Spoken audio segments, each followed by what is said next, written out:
Hello everyone, it is Kristi. Oh, music down. Welcome to D&D with Kristi. That is me. And sorry for putting on two musics for y'all. I'll try to cut that out at the end of the episode if I remember. But anyway, we are back now, and I have a very important question before we start. An incredibly important, time-sensitive question. Who is Bernice? I'm looking at my map. I'm looking at the corner. When I opened up today's page, it landed on Bernice, which is a beautiful plant drawing. You see in the upper corner of Hibara's room? Oh. Mm-hmm. Yes. Who is Bernice? And Carl. Yeah. Carl's the fern and Bernice. Oh, Lord help us all. Oh, the audio one. Oh, yes, over there. And Kristi, we can only hear you. Just let me hear me off. So, yep, you are. I'm watching your beep up now. He's just lagged a little. Hi, R&D. Thank you for your technical advice. I appreciate it. I'm a little overwhelmed sometimes, but we get there in the end. All right. Yes. So, yes. On whatever episode of this is. This is Waterdeep. Yeah. Mm-hmm. Yep. Last time we mostly talked to the rock. We started out with Thelvar starting to talk to it. Then it decided it didn't like Thelvar anymore. Asked for Clue. Then Clue attuned to it, figured out a couple of things on how to disarm and was going to try and kill them inside of it. Also, now thing about his sister, who eventually he realized he's going to need to go save, because of course he fucking is. Yeah, she think of many things. Ariel's after her. She gonna try and find her in the pocket dimension, but she's probably just gonna die, so probably want to help her with that. But after that, Clue is attuned from the zone after quickly writing things down, because it turns out once you disattune, your memory might be gone. So try for that. Then Mara attuned to the zone, and inside of the stream we got some more information, but apparently that's getting retconned. Yes, it is. Because things went down. Shit, it's about to get real. But okay, yeah, sorry, that was it, right? Pretty much. Unless what else? Any of you can remember anything else happening. Oh, didn't Perry join the Harpers? Oh yeah. Or was that the session before last? That was the session before. Oh, it's all blending into one story in my head. I can't keep different episodes straight anymore. It's just one telenovela. All right, before we continue on with Mara's thing, I have an update for Soliolo. Because, I mean, we're still in that kind of like 2-week time period. So I won't say that they set off on the boat yet, but they have been like assigned to it once the cargo is on the ship, and ready to be sent off to its destination. Jarvis works their magic, and as Frog Force 5 members are, doing the living the life and everything. Jarvis comes to Soliolo and says, I do have information. It seems that on your Stinky Pete's amulet? Tasty Pete. Stinky Pete. There's a shop is with trinkets, small items, that and the other, suddenly offering an item of a lot of power for a very high price. It sort of started a little bit of a stir in the dock wards. Zoblob would have gotten his hands, old gnome who runs the shop, gotten his hands on something that he's treating it as very mysterious. He's saying it's very powerful, but he won't reveal exactly what it is until he sees cash money up front. He's asking 5,000 gold pieces. Now, normally I wouldn't necessarily pay attention to it, but what he offers as a tantalizing hint is that it will offer its users great protection. And that's what you said, Soliolo, which made me think you'd want to find. Follow up on it. Oh, yes. That could well be my amulet. I must get it back. Is your amulet, and the other members know Dock Ward very well, so you can ask them for some hints or advice. Okay. All right. So that is that part. I wanted to follow up because you had asked, and there you go. Plot hook. Boom. Next up, I am going to need. Oh, all right. So. Clue is furiously scribbling down. If we're like flashback to previously on Dragon Heist, Waterdeep Dragon Heist. Clue is got the grayish, greenish, bluish stone on the table, and finishes writing his notes and says, "Okay, Mara wants to talk to you." I don't want to talk to it. Well, this already happened, so I'm just reminding you. Lightsaber. That's the sole reason Mara is choosing to talk to it, was because Mara was promised, War was promised a lightsaber. Yes. Laura sits down here and takes the stone. You see her close her eyes. Yeah, Ibar, would you want us to switch to Google? Corey's having a hard time. Should we try switching to Google Meet? Do you think that would be any? Why don't you guys maybe try to remedy some of that in the chat? I can't. Try. It's possibly got something to do with. Oh, it appears their other instance is gone now. Maybe if they try again now. Okay. Yeah. Because there was the whole thing of them having 2 instances in. Okay, maybe that will sort it. Okay. Are we ready to head forward? Is it okay? I can't see the Zoom screen at the moment, so. But I will proceed. Hold on a second. Okay. No, all right. Okay. Yes, so Mara is sat quietly, which is kind of weird. You're not used to seeing Mara, except in the mornings, like this. When all of a sudden she takes a deep breath, almost of shock, the stone fares out of her hand, and her eyes are just wide open in surprise. Considering the stone is flying, can Clue try and catch it? Oh, sure. Yeah. You can do me a dexterity throw.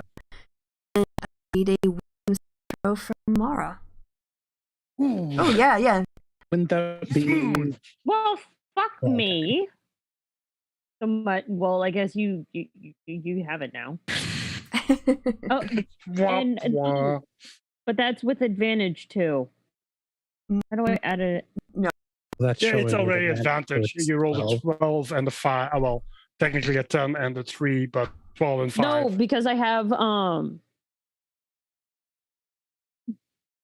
I rolled. Okay. All right. You just get out of luck. Whatever. Mara, you remember nothing. You remember sitting down and closing your eyes. You also remember like a surge that stunned you. Beyond that, Do I remember being told that I was going to get to know about the location of the lightsaber? you Yeah, remember I mean, everything up until when you kind of closed your eyes and the attunement started. Okay.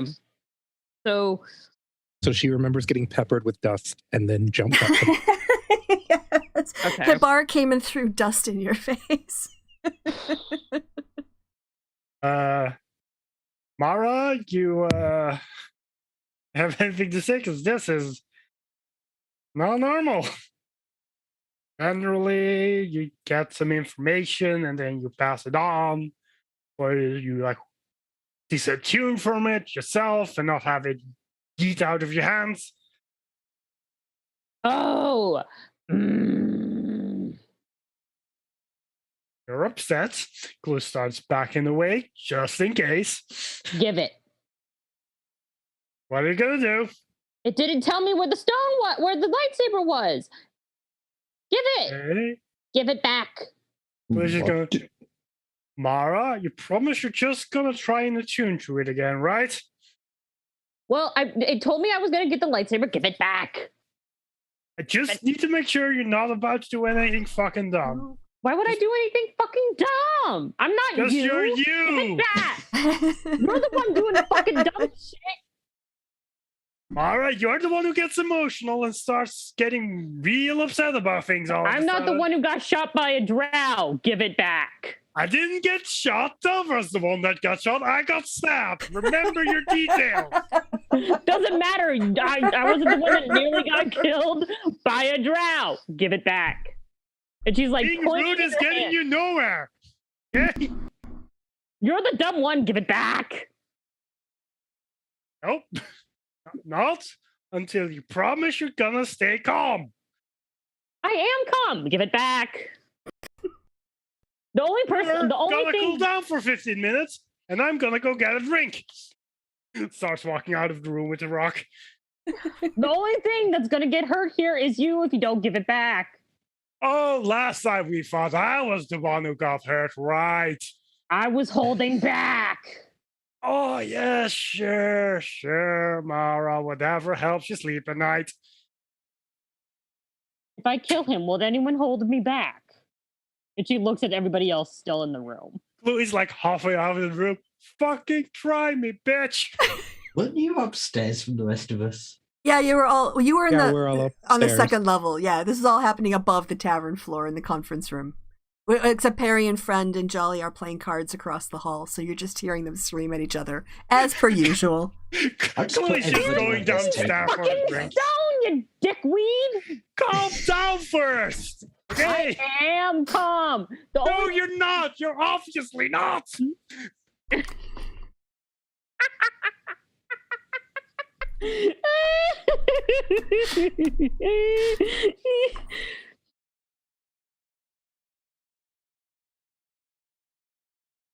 Blue. And all of a sudden, like, a different tone enters. Blue, can I have the stone back, please?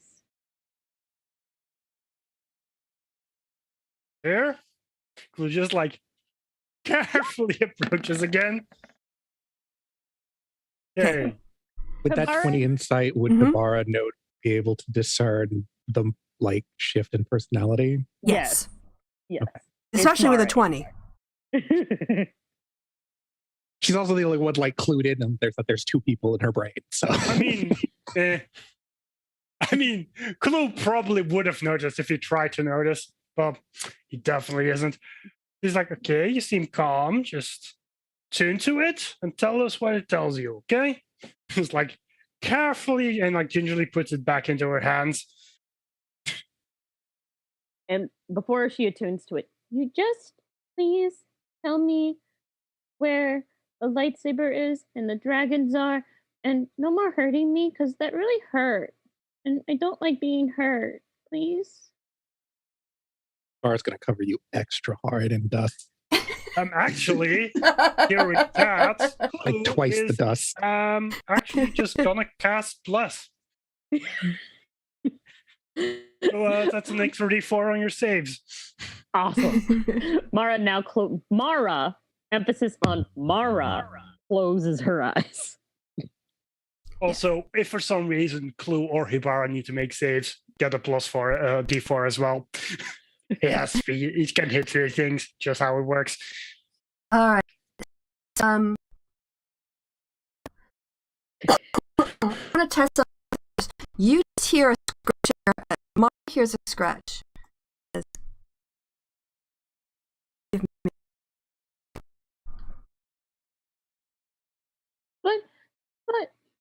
But I want to attune to you. Please. Help. Silence. Please. And so Clue just kind of sees like she starts Mara. petting the rock. Clue just like looking at this and suddenly is like, what the Starts shit? petting the rock, going, please, please, want to attune, please. I'll be nice. Want to. Please. Isn't she attuned because that's the only way it can talk to you? I don't know. It's sort of zipped in to basically say piss off. It's just it's giving you the silent treatment now. I have a question for you, Hainadan. Yes or no? I mean, Clue is currently in the room. No. He's seeing this. Yes. Okay. All right. I Okay. mean, assuming like he's talking out loud, or he's at the very least seeing her like pet rock and being sad. Excellent. I mean, I can insight check to see how accurately he is about knowing how sad she is. No. It's Mara. He knows she's very sad. Yeah, She's very, very sad. She's not looking like she's attuning. You kind of zone out and you get very still when you attune, and she's, whimpering, and her bottom lip is pushed out because she's pouting. Hey, Mara. Everything all right? The rock's being mean. Yeah, it tends to do that. I don't know what I did. It's just like puts his arm on her shoulder, just like very confused, like it's all right. Okay, just let me deal with it for a second, I guess. Just kind of starts going after the rock. Before Clue could do anything, like piss off, Ducky, and Mara, like all like the second piss off, Ducky, and yeah, she yeets the rock. Okay, what do I do to try and like use Mage Hand to like catch the rock? Go ahead. She yeets it out the out the door, out the hallway. Fuck you, rock! You can do a sleight of hand to see if you cast Mage Hand, you can do a sleight of hand to see if you can catch it. 19. Woo. Yeah, you got it. Yeah, that's like, yeah. As like Mara just like, or in guess case, War like tries to hit Clue, just like as he just like starts throwing it, he's like, you just see it has like suddenly turn and like finger guns, just like this fucking hand just like going off thin air, just like barely catches. Like, okay, Mara, what the fuck's going on here? You're acting weirder than usual. Fuck you, Ducky, you asshole. Been a while since you've called me Ducky, you know that? Yeah. Well, fuck off. Okay, gonna give you some space. You obviously need it. Walks out of the room. Grabs the rock in his own hand and starts moving to his own room. All right. You are going to attune to the rock again? Yep. All right. Are you going to let Hibara follow you into your room? Sure. Okay. Also, Bless would be off because these things take like a fucking hour. Yes. Last for dust. All right. So, I want you to look at the chat. This is what you hear.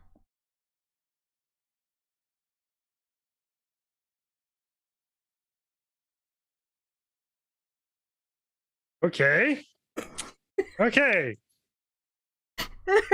I Sorry. can see if he's in town and whether or not he would be willing to do this. Can I just ask real quick? The fuck did War do? It's in the it says I've already said up front.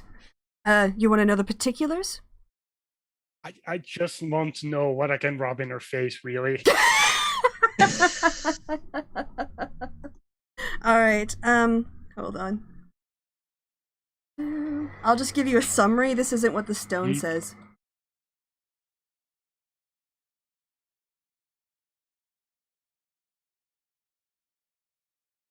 All right, almost there. Oh, fuck. That didn't work. There you go. You all see it. So Yeah. that whisper didn't work, but the other ones did. Yeah.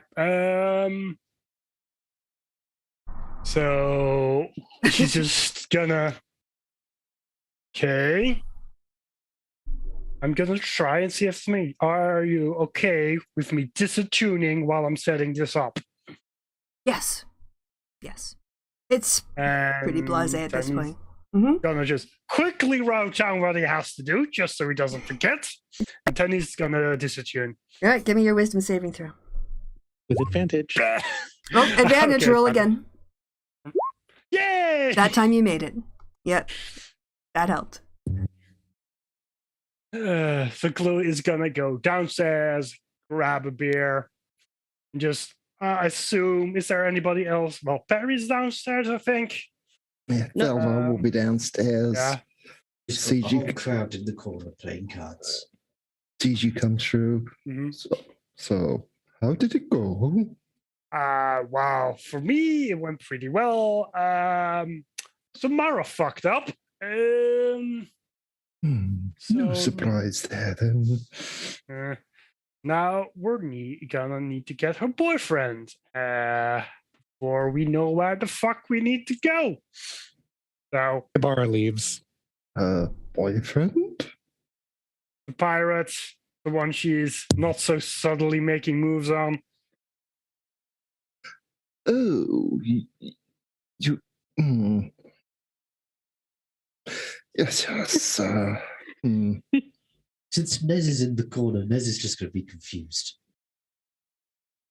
Well, Mara is currently having a bit of a moment, so probably don't want to spring it on her yet. But if she's calmed down from whatever the fuck was just happening, maybe we can get her to, I mean, I hate to say work her charms because, you know, she's her, but do her thing. By the way, Thelvar and Clue, go ahead and give me insights. Checks. Yeah, I mean, does Perry know the backstory on this? To be entirely fair, like at 22 is actually a pretty shit roll. Yeah. But Clue on insight. Sorry, does Perry know the background on this? I know you said Perry Nez, but did travel with us okay. Oh yes, on the ship, so he saw all that on drama. the ship, so Yeah, we should have seen stuff. You see Nez looking very confused. You just can tell that Nez is is just intrigued by the conversation, but is also very confused by what's going on with this drama. That was it. Okay. I mean, I guess in the meantime we can look into Zardoz a bit because I don't even know he's in town right now because he had business in Luskan, but I don't know if that's done already. To be honest, to be honest, going to the dock and seeing if his ships are there isn't that time consuming, but still needs to be get done. Indeed.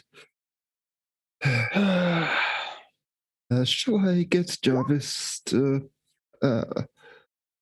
summon James for us?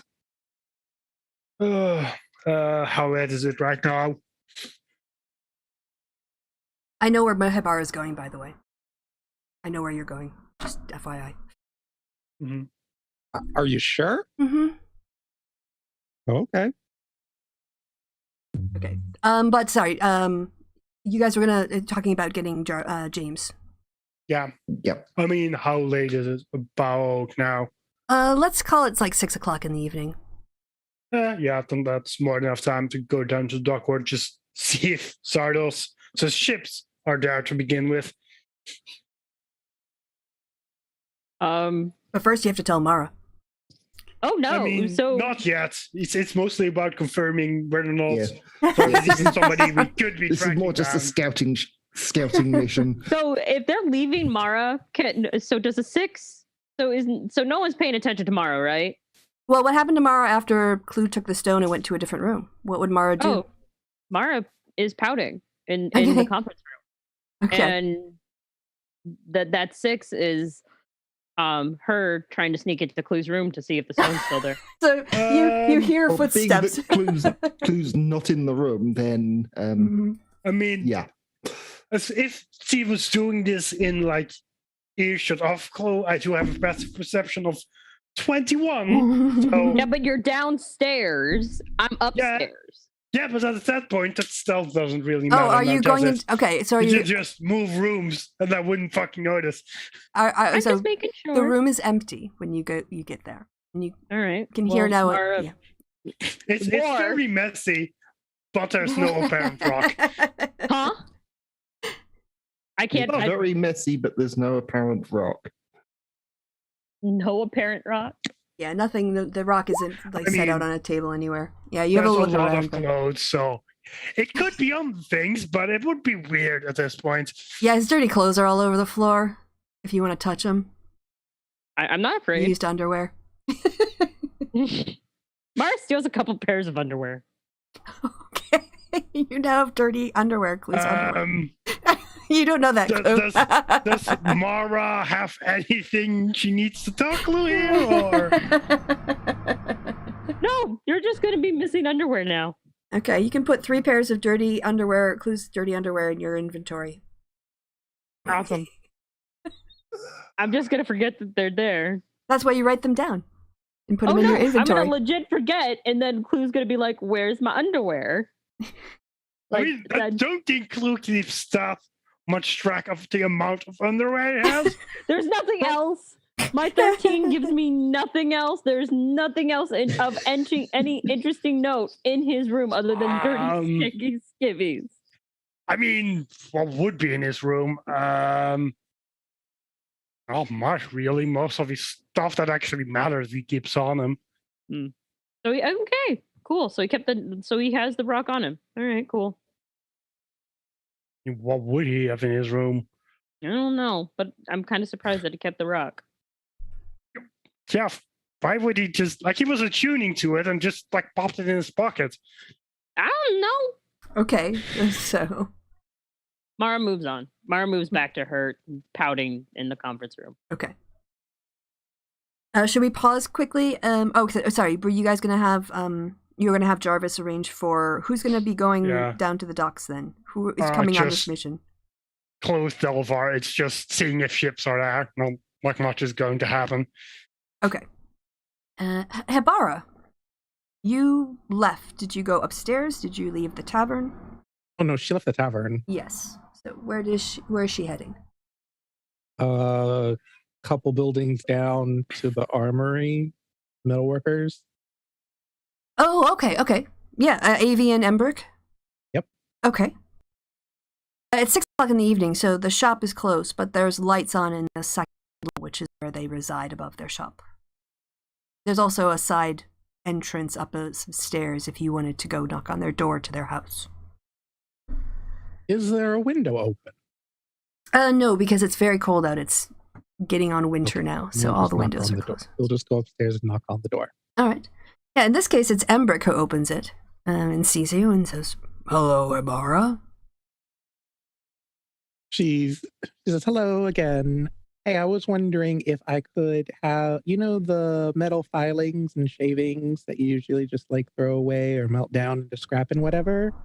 Mm-hmm. Can I have some? Right now or just tomorrow morning? Okay, we're just about to sit down for dinner. Would you like to join us? Okay. Sure. Yeah, come on in. Opens the door and you walk into a very warm, being a fire ganassi, likes to keep it warm in the apartment. A place very cozy, very a lot of very classy but still cozy kind of decorations. And you walk over and they're just sitting down to dinner. There's some bread rolls. There's a pretty heavy stew, beef stew. But they also have some what else would they have? They have some baked potatoes and cheese out as well that they're eating. I hope I'm not interrupting. Oh, no, we make plenty. Ah, hi, Habara, Avi says. How are you, Hi. dear? Good. I Good. just came to get some iron dust.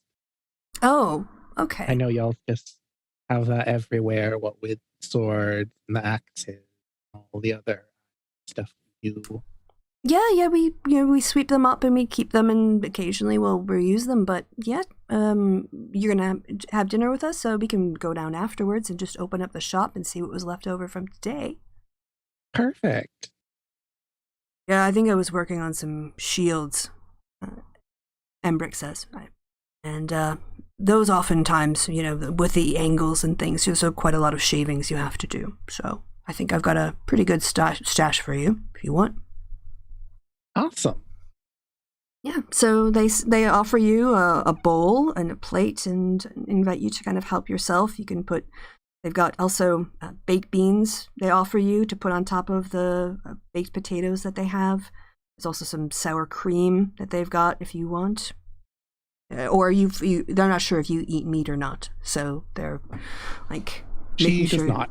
Yeah, so they're trying to come up with something on the fly that would be not Yeah, salad. she's fine with just the roll Okay. and maybe a piece of cheese. All right, yeah, so they bring out But like just one roll, just a piece of cheese. yes. Oh, of course they go more out than that. They kind of bring you every cheese they have in the house, to offer you. Oh, did you want some Stilton? Did you want some Brie? Like, oh, no, Did you want some just some is cheddar? fine. Like, they To be fuss. honest, I'm just eating to be nice because I don't usually eat.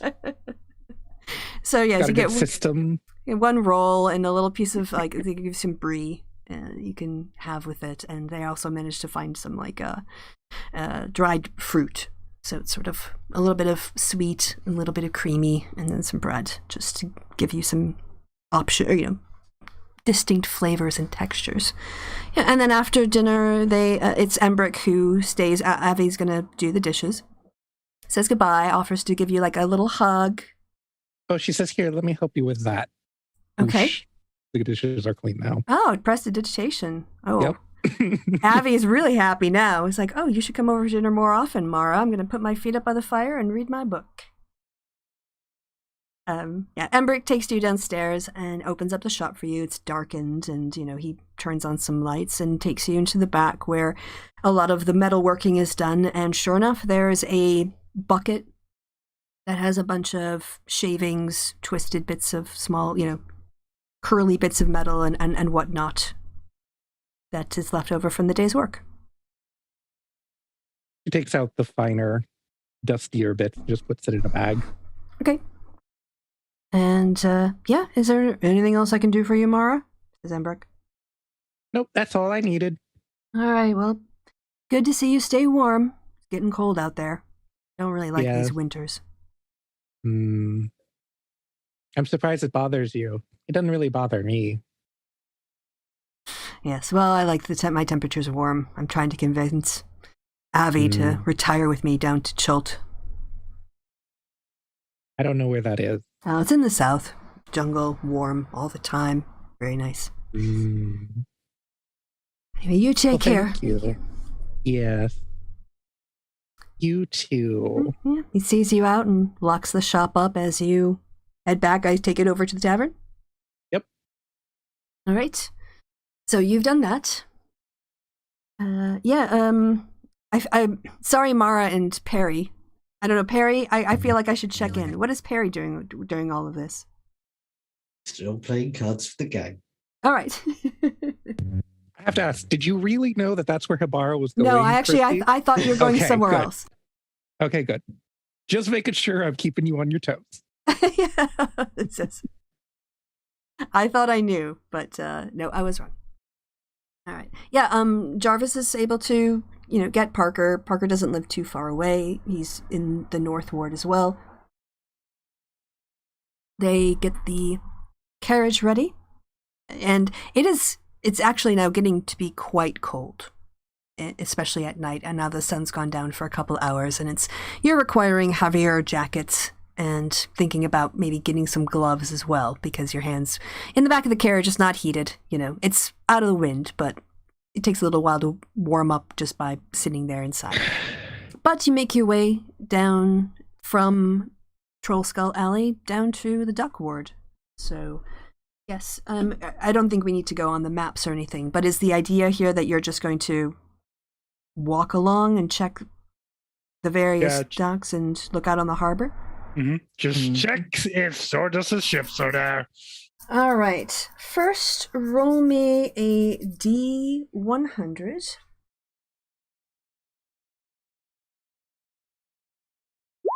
72. All right. Nicely done. Okay, and then you both can roll me perception checks as you look out, looking out for the eye catcher. See if you can recognize any ships that... Okay, and Thelvar? Yep. Roll 20 is going in slow motion for me. There we go. Yeah, you're both able to see. It's in the deeper water, but you do recognize the outline of the eye catcher and the other ships, the Heartbreaker. There's one other one, and that's in his fleet. They're sort of clustered together in the deeper waters of the harbor.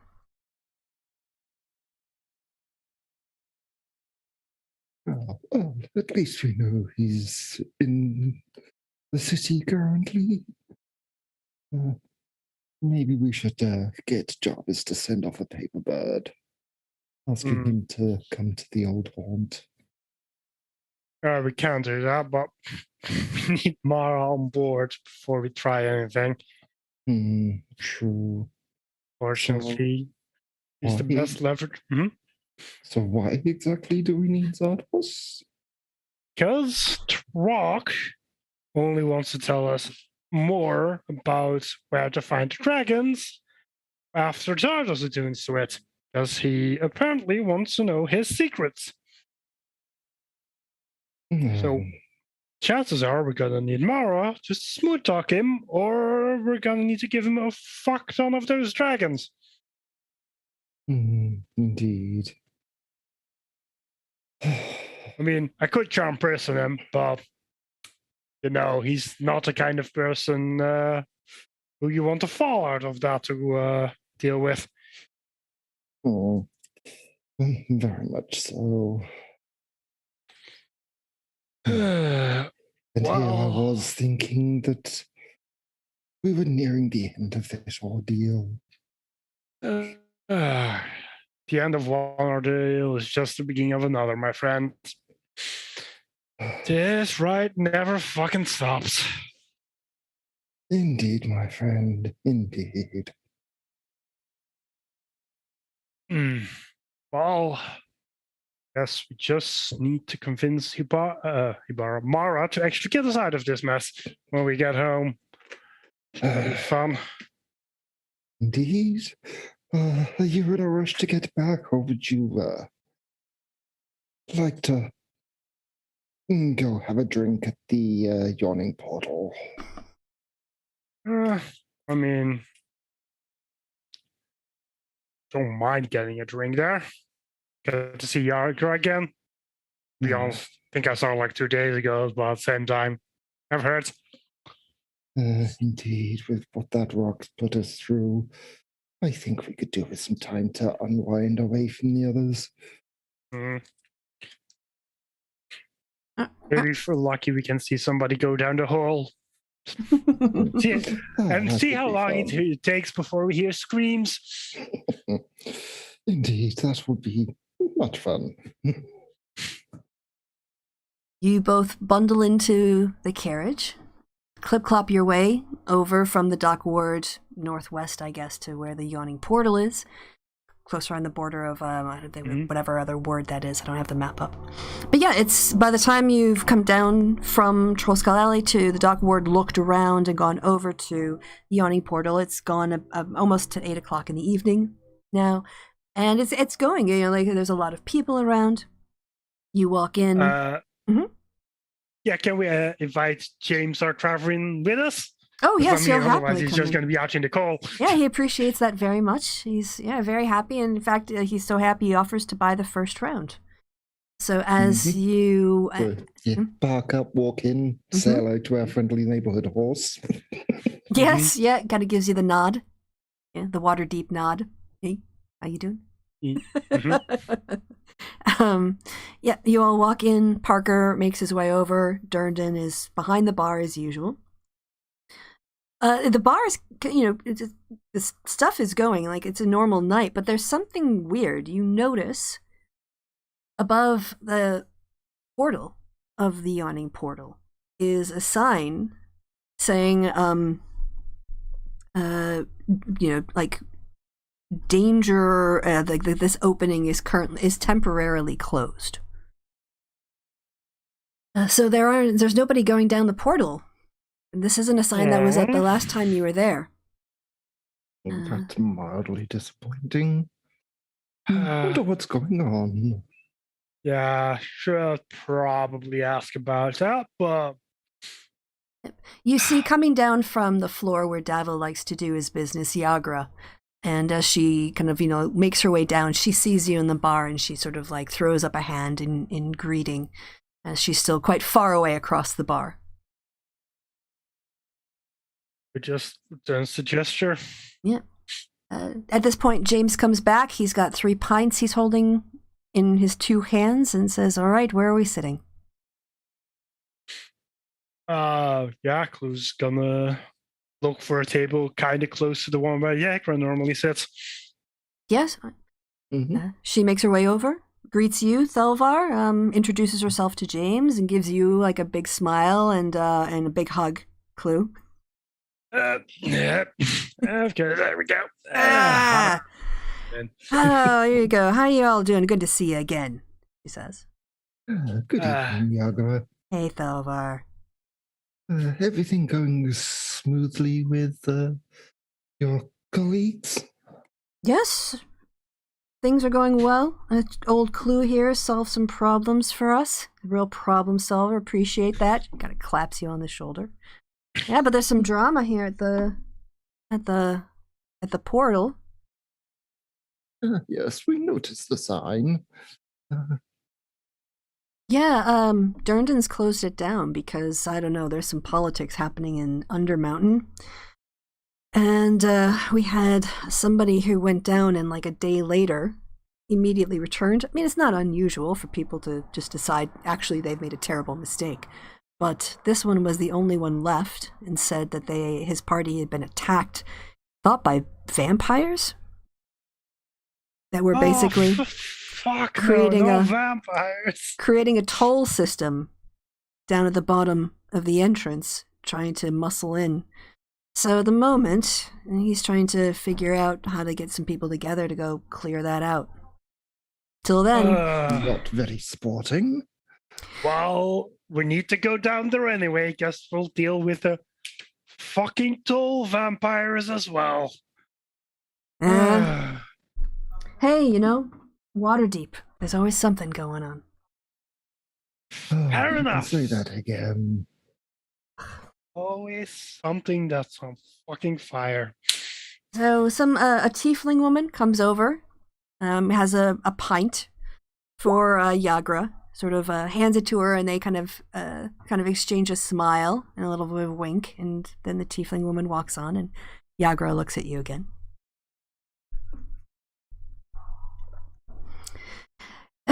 So how are things on your side of the world, up in the fancy schmancy areas of the North Ward? Yeah, you called them fancy, but still the same old shit. Somebody else's fucking messes up and you have to clean it up, right? Oh, that's for sure. That's for sure. Indeed, no shortage of drama up there. Fireballs one day, crazed criminals another. You know how it is. Well, it certainly became a more interesting part of town since you all moved there.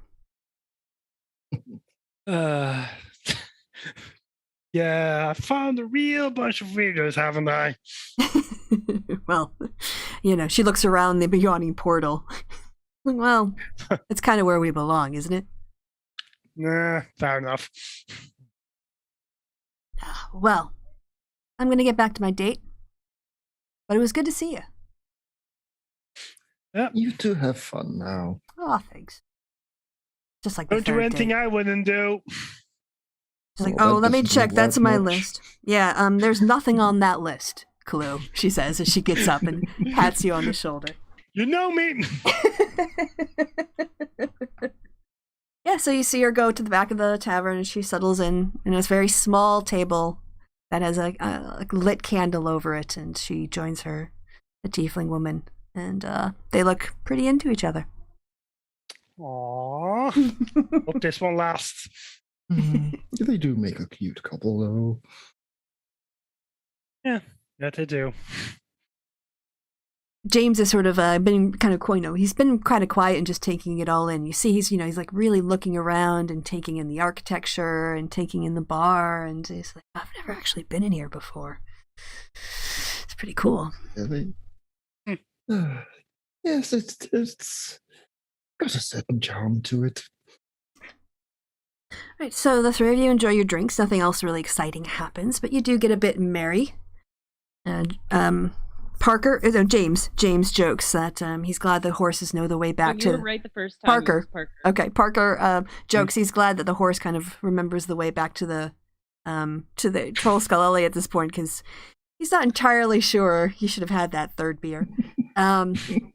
But yeah, you guys come back with Dutch courage around 9:45 at night to a very quiet tavern. What would people be doing about not quite bedtime? Hibara's got her metal dust. What would she be doing after that?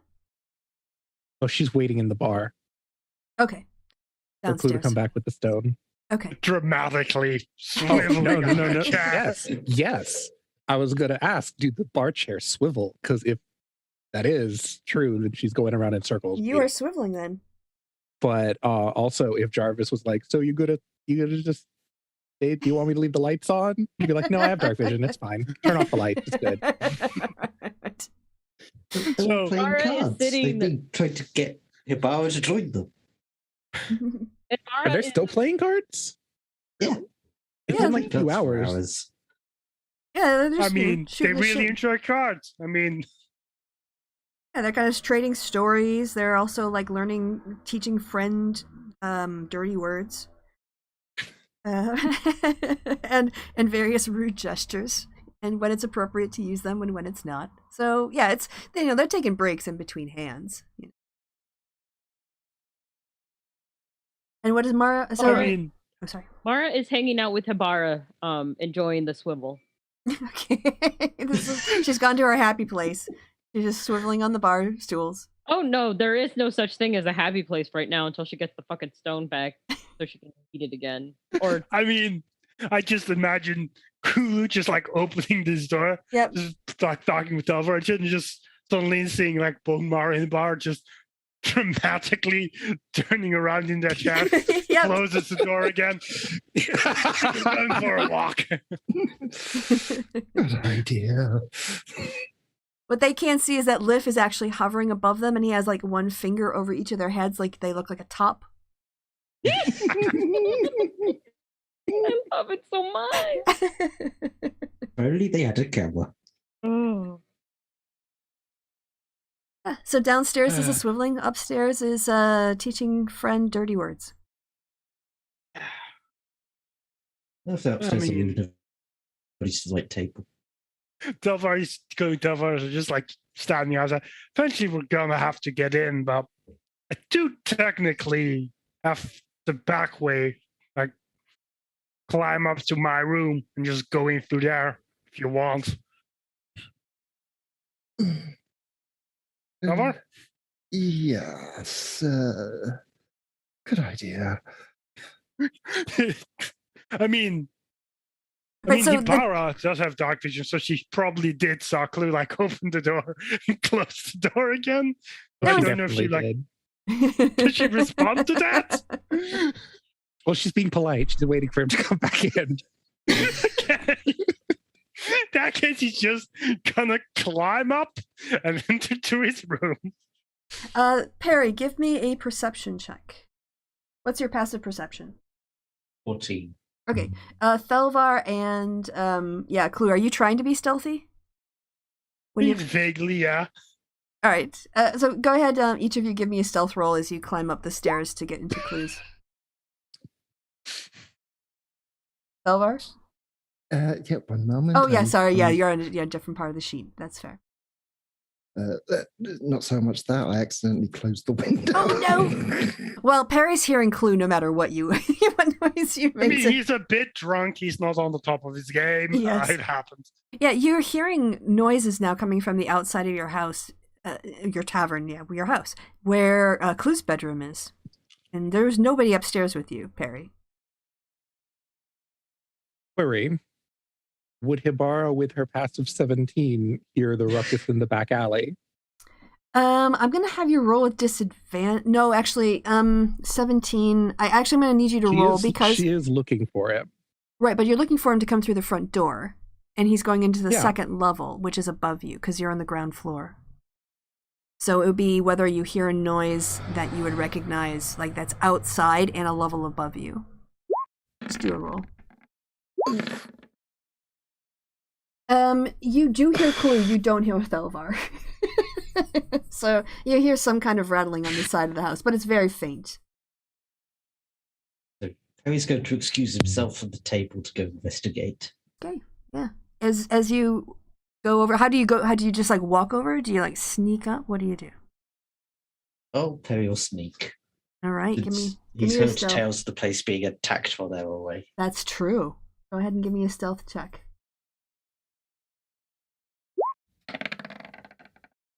I mean, even Clue doesn't notice that shit.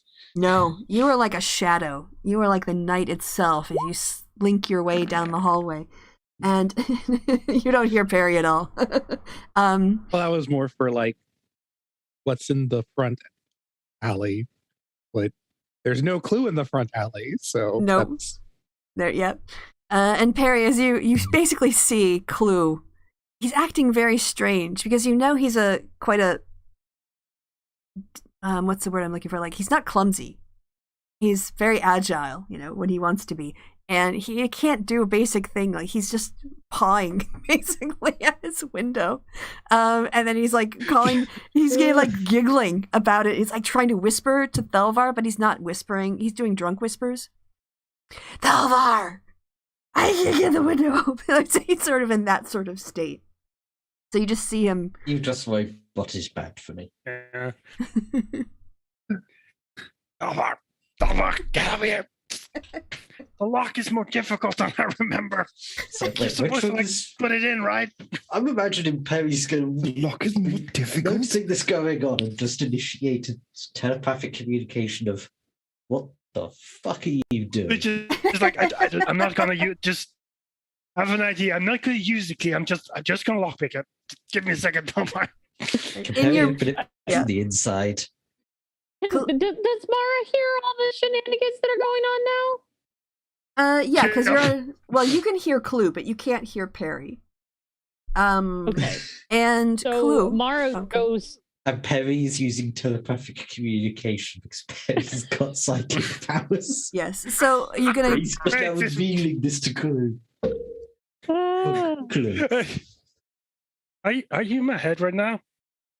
Yes, he's using telepathic communication.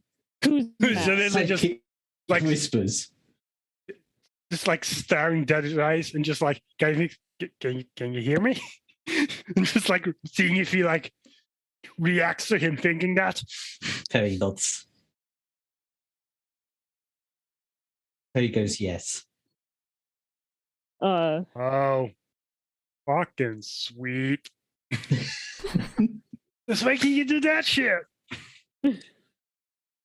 It started after I met you guys. A lot of things do that. Mara goes upstairs to Clue's room because she can, at this point, hears all the shenanigans. So we're just going to all pile into Clue's room. Yeah. I was about to ask, did Mara lock Clue's door after she left? No. Then Hibara just busts the door open. Oh, sorry. I mean, seeing this happen, Clue's just gonna go, like, instinctively just go invisible. All right, Thelvar, you're below Clue. For one moment, he's like whispering at you about he can't unlock the door lock. Then he's looking in the window, and then he just suddenly goes invisible in front of you. We know you're there, you chicken. Clue, where did you go? I'm not I'm here. assuming No, Perry would have I'm- unlocked the window by now. Well, you say you do that. You know, if you're gonna go and unlock the window, yeah, you can do I that. did say ages ago. Oh, I missed it. Sorry, there's a lot of cross conversations Yeah. in the last 5 minutes, so I might have missed. Shortly after initiating the telepathic communication, Perry was going to open the window.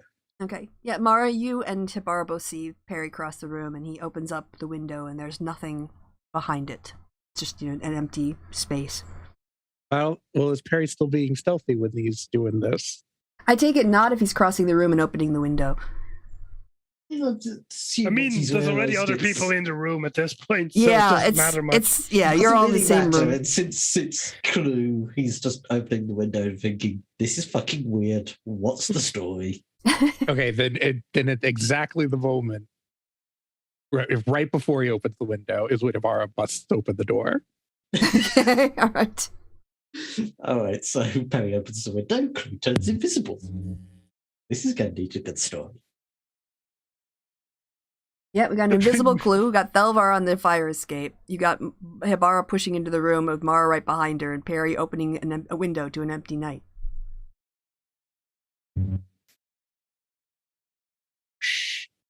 Just What are you doing in here, Perry? Whoosh. And why are you doing Clue? Whoosh. You hear a Nothing wooing. to see here. Whoosh. You hear Clue from outside the window making a ghostly noise.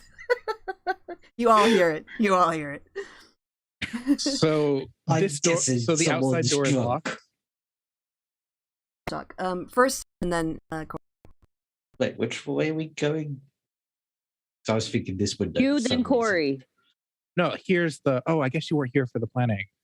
This is the secret Yeah. entrance. yes. So why are we Here's the trying to get in the window. window? I mean, there's a door there, but apparently Clue wants to go in. Don't stop when you go into windows, okay? He's drunk. Yeah, he's drunk. Just roll. He's just going. He's just going on instinct. This is what he usually does. He forgot there's a door there. How often do you use that But door? is that door locked? I don't know. Is it Clue? I would assume it is from the outside, but Yeah. probably has a way to automatically like unlock it from the inside. Okay, so just turning the handle and pushing it would Mhm. open it. Mm-hmm. Then yep, Hibara busts open that door too, Okay, so Hibara's now on the ledge. and outside. You can see Thelvar on the fire. I'm just calling it a fire escape because you know what I mean by that. It's an outside staircase. Yep. Well, more ladder Yeah. climby thing, man. Clue's just invisible in front of the window. But he has been talking. Right? He's making whoosh noises, Okay, good. pretending to be the wind. He's just going to start poking you.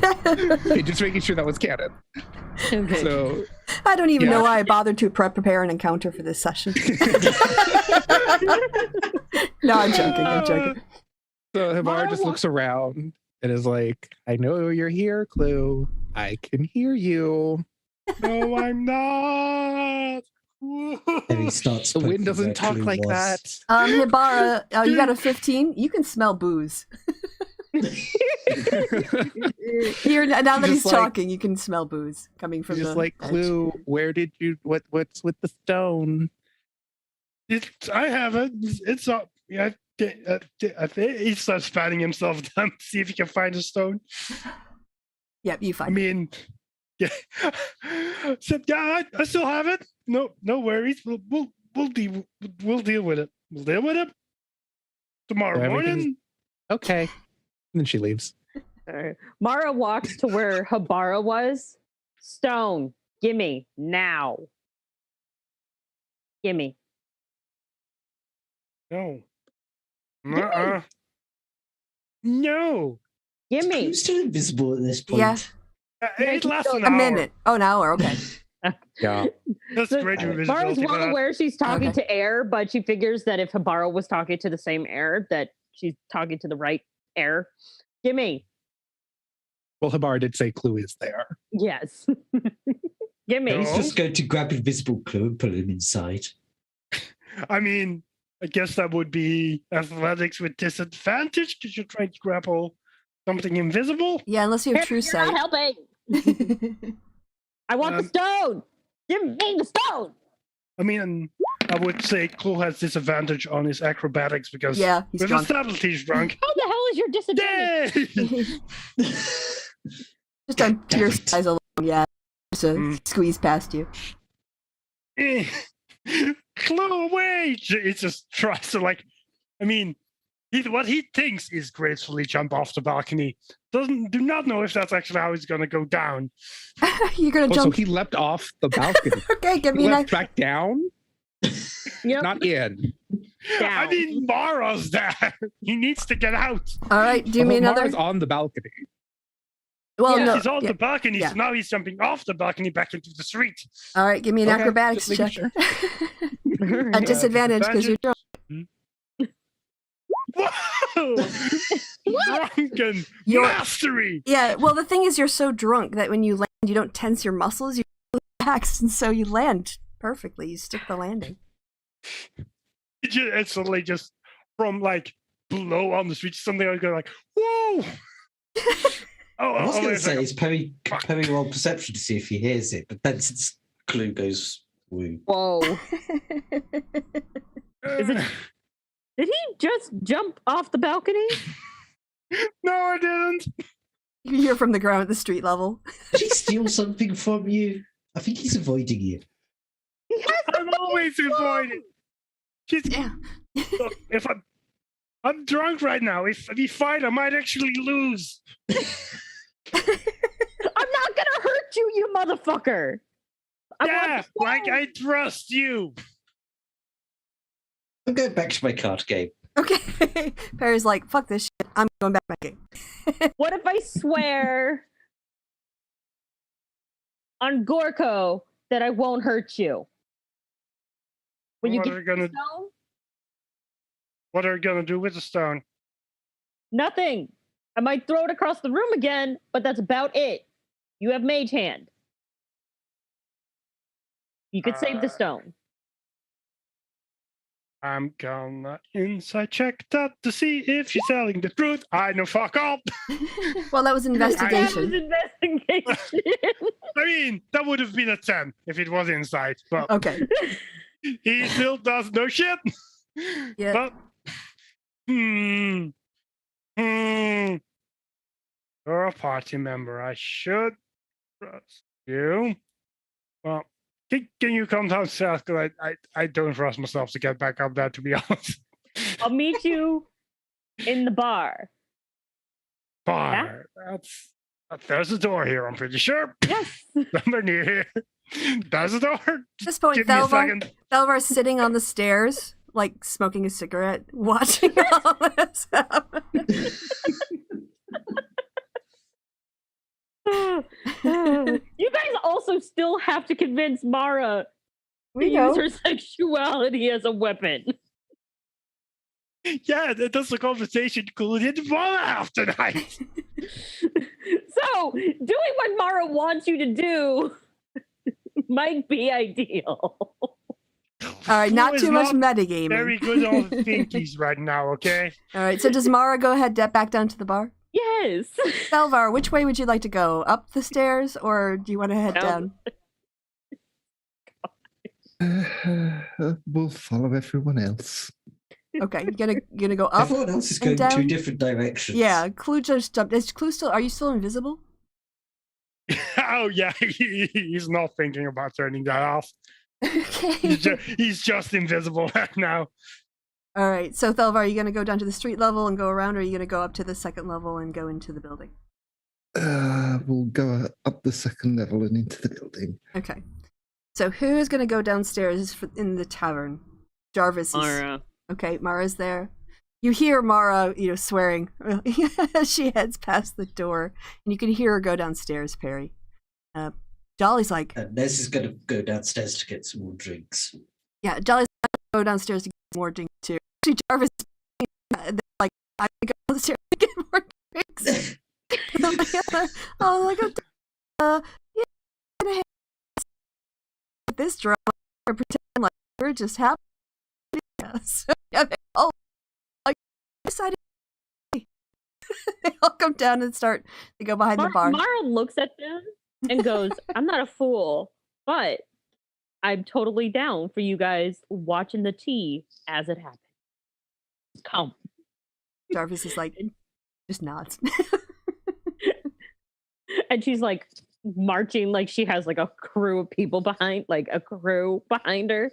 And it's not just a bunch of looky-loos. Oh, Ready for I've this been paragraph? watching some GTA RP recently, so now all I can think is Mara in the lead, the others following, and the Hell March from Red Alert playing. Right. So yeah, friend 2 is like also, joined you downstairs and sort of like signing to Well, Jarvis. if Fred's going downstairs, Perry's just going to go because what's the point? Yeah. Oh, Someone needs Jolly, to stop her. like to, shit. Jarvis wants to make the part and is kind of curious. Everyone's acting very strangely, so Jarvis kind of starts explaining the drama of what's going on to friend through Waterdeep common or sign language. A lot of interesting hand gestures being made in the course of that story being told. All right, everyone's downstairs in the bar. And Clue's invisible. Clue, like as Mara is like going downstairs and just starts waiting at the bar. He's just gonna like try and focus, try and figure out which of these Maras he's supposed to be aiming at, and just like throw the rock at her. All right, go ahead and just give me an athletics with disadvantage. And I think this would be considered an action, so I'm also gonna say this makes him visible. Okay. Disadvantage, right? Correct. I need to roll it again. Oh. 0! All right. I catch it anyway. Well, no, you have to Literally do. throws it, hits himself in the face, falls onto the floor. Yeah. Or takes do I him need out. to make Mara? a dexterity? Correct. You have to make a dexterity saving throw. Oh yeah. He just basically, well, here you see the stone. You see him throwing it, but he forgets to release, and so he just throws it on the floor right in front of him. So you're able to just go and pick it up.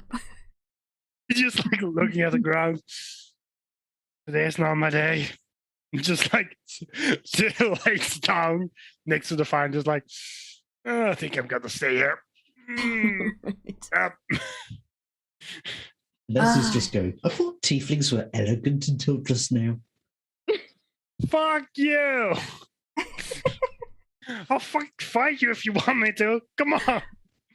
Try me. Just like kind of rolls over. Nez is going to wander off to find a bucket of water.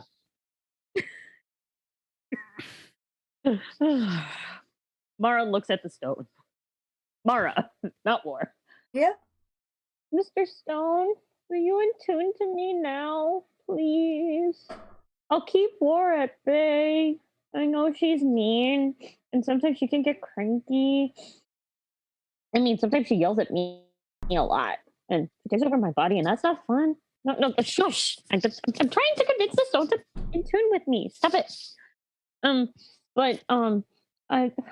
really want to attune to you because if I get the lightsaber, it will make War happy, and maybe she won't be so mean to me. And it would be nice to like have her not be mean to me. Please, Mr. Stone, it'd be nice. Please. And she's like, again, tickling, like petting the stone and like tickling it, going, please, Mr. Stone. Also, she keeps saying something about acid, and I know you don't like acid, and the time that she put you in the bottle of vodka, that was mean. I don't have a lot of control here anymore. I used to have a lot of control, but I don't have a lot anymore, and I don't know how much I can hold her off. But if she had the lightsaber, she might give me more control. So Can you help me, please, Mr. Stone? Please.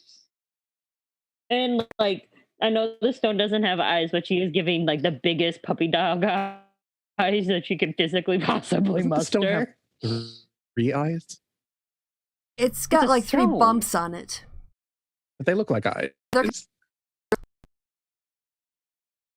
Stone of Golorr. But she's still petting. I Yeah, gave it you a looks like bench. green oval with eyes. Yeah, but it's all stone, but yeah. By the way, Clue, I gave you a bench in front of the fire. Yay! Just imagine that someone moves the bench closer to Clue. Les tips the bucket of cold water over his head and picks it up, throws him on the bench. Fuck you!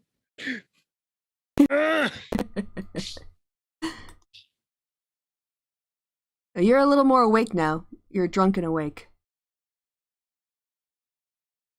Don't want to be awake. I want to sleep. I'm just fucking wet and annoyed. Why did I have to be moistened? Oh, don't use that word. Waste.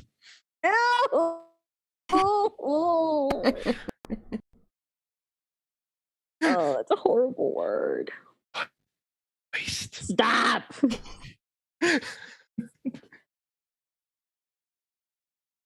There's silence from the stone.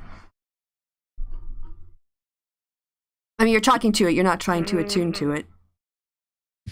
Right. So Mara realized, like, again, she's completely inept. And it's just like, Mr. Stone, please. And then in the back of her head, she just, close your eyes, you idiot. Like, you got to try to attune to it. You can't just beg it to try to attune to it. Like, to try to attune to you, you got to, it's a two-way fucking street. God, why am I stuck with you? Shut up! You're being mean to me. Why are you so mean? Making me flirt with that weird pirate dude, and so gross. I mean, is this out loud? No, it's all in. Well, that Yeah. the creepy pirate dude thing, which she said out loud. Glue's just like, well, about that. You're not gonna like what I'm gonna be telling you tomorrow. Leslie's just gonna stand there going, creepy pirate? What? Are you? But then Mara closes Who are her you eyes again? Just goes, kind of looks at Nez. Oh, bitty, bitty, bitty, bitty, bitty. As you start to attune, you feel the power enter you, and then a voice comes into your mind and says, accomplish the task that I gave Clue for you to Clue. And I will consider revealing the location of the saber. And then you feel it pull away from you again, but you don't feel the need to make a saving throw this time. But you also, if you try to attune to it again, it isn't receptive at all.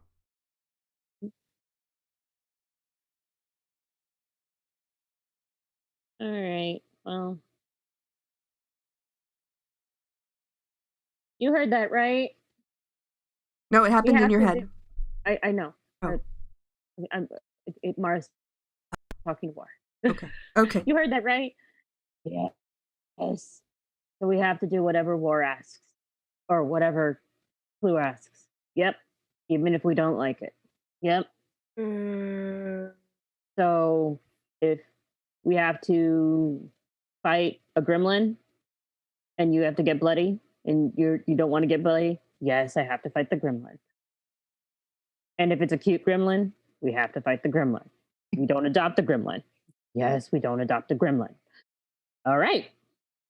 So we're going to put the rock in the vodka where it was before, because he still is being a bit of a douche, but not a bad douche. Good Okay. rock. And she pats the rock and walks over and puts it in back, like rummages through the bar and finds a mason jar, puts vodka in the mason jar and puts it on the top of the bar and just goes, good douche. No, you're fucking weird, right, Mara? You've been saying that since we met. You act like I care what you think. Mister, I'm going to trip every single trap. I mean, that's just like the dare. Like, no, the dare to be tricky. It's just how it is. Yes, but apparently I have to do what you say tomorrow. So you're lucky that the rock told me that I have to do what you say. Otherwise, I'd kick you in the butt. But I'm not going to kick you in the butt because the rock told me I have to do what you say. I'll try to not abuse that, I guess. Well, I am assuming that you told Thelvar and... Oh, yeah, I fucking did tell Thelvar, didn't I? Oh, fuck. Because you can't keep your mouth shut. And Thelvar is, for some bizarre reason, the good guy in this group. I mean, bizarre reason is that we're all terrible fucking people, Mara. Like, this is Hadn't you noticed that yet? Yeah, good point. Wait, where's my knight in shining armor? Harry! ¿Qué pasa? ¿Dónde está? What kind of fucking language is that? I speak a bunch of them, know a lot more, and have no idea what you just said. Harry, your name is being called.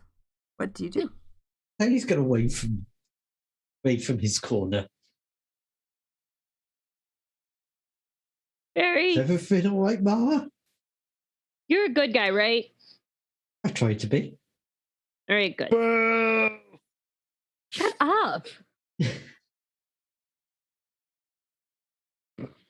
So, the stone, after I attuned to it and apparently cried at it. Yes, I cried at it, right? I cried at it. I cried at it. Yes, I cried at it. I have to do what Clue says. So make sure that he doesn't take advantage of that, because I'm afraid. What did you do? Do you want to Mara? tell us what's going on? We should probably wait until Tweedledrunko over here sobers up. You don't want to sober up? I said yay. I want to sleep. Okay, that's what I thought.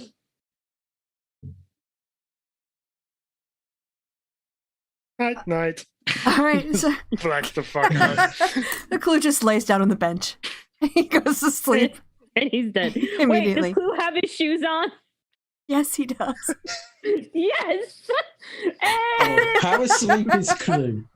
He's out. He's drunk. Oh no. It's on the I'm going to face. have to get Nez's character sheet up and do a sleight of hand.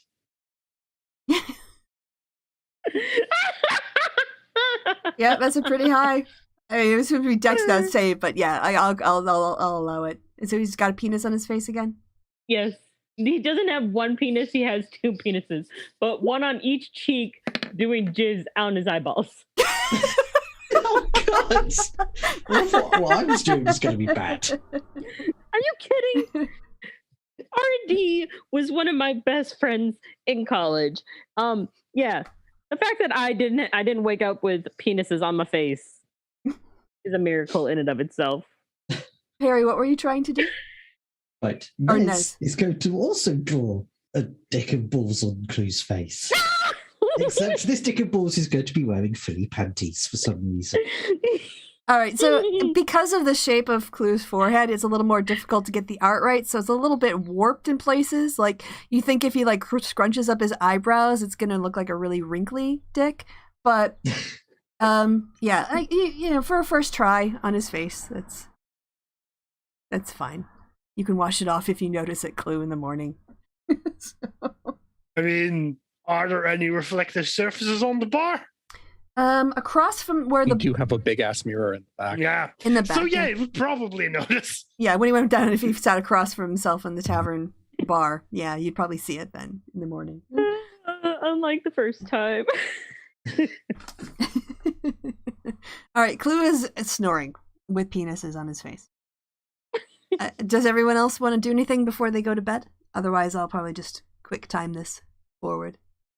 No. All right. I think everybody's having a good time now laughing at Clue. Mara's actively talking to herself, like full blown, like, what's the game plan for tomorrow? I don't know. You're the one who signed us up for this bullshit. Yeah, but you're the one who wants the fucking lightsaber. I don't even know what the fuck that is. What do you mean you don't know what the fuck that is? I've not. Just talking to herself. Okay. Mara has a conversation on her way up to bed. Gorko is also watching this all very confused, but he just figures this is like grown-up talk. This is just what happens. And unless anyone has anything else they want to do, I'll just say we'll fast forward to the morning. You can all, as you wake up when you will. Clue, go ahead and give me a constitution check. See how well you feel this morning. Okay. Constitution save 11. Yeah, you can get up, but and maybe eat stuff, but you're not 100%. I think probably by the afternoon. You need a lot of water. So. Seeing like the dicks on his face as he looks in the mirror, he just boxes his head aside for a second. Just goes, President set, and he's gonna go and clean it off. Yeah, so you scrub for all. It's just ink, so you're able to wash it. Actually, Madame Cookery is there in the morning, and she's able to use some sort of substance that breaks down ink, to kind of help. And it's kind of it's a bit, frosty to the touch, kind of like a cold burn, but so your cheeks are a little bit rosier than normal. But other than that, you're dickless now. On your face. Otherwise, that stuff is a lot stronger than it should be. Yes. Yeah. Everyone else, as you come down the stairs in the morning, and people who want to come down for breakfast, can just make their way downstairs.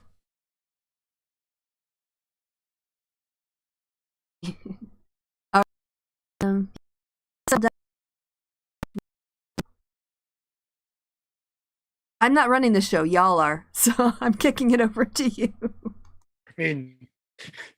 Who's having hair of the dog, I guess? Aww, you got it off your face. Ooh.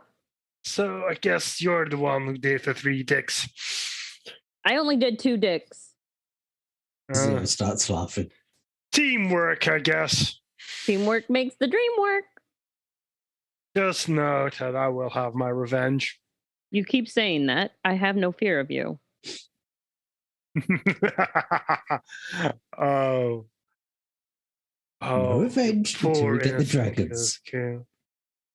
I'll have my revenge when it is most optimal. Oh, by the way, the stone says you have a chore for me to do. Yeah, it's cleaning my room. Don't know why he's asking you about it, but it's very important to him that my room is clean for some reason. Why do I feel like that is a fucking lie? Oh, because it's a blatant and obvious fucking lie made in jest. Mm-hmm. Because if I cleaned your room, you would be without clean clothes or any kind of clothes. You would have to buy all new clothes because I would burn everything in your room. Huh. I will point out that Havar is just standing right there. As you say, I will burn everything in your room. She a little bit bitter. She can't do it. Oh, she could do it. She just couldn't put it out. Well, I'm just imagining if I would be more like, I'll help you with that. Well, it's just for like I'm gonna burn everything in your room. Glances at the flamethrower right next to Clue. She wouldn't look at Habar. She wouldn't ask Habar to do that for her. She'd do it herself. She'd light the fucking match, leave a candle lit, and accidentally forget about it. I totally didn't do that yesterday and was not in the house for over 5 hours. Eek! That's all I have to say to that. Yeah, let's just say I totally didn't realize it after I had been gone for 4 hours and then was stuck in line for another 2. Oh, it was bad. Anyway, so this job, what am I doing? Well, Killing a turns out- goblin? Not our goblin, but killing a goblin? Nope. The Boiling plants? stone wants Zardos.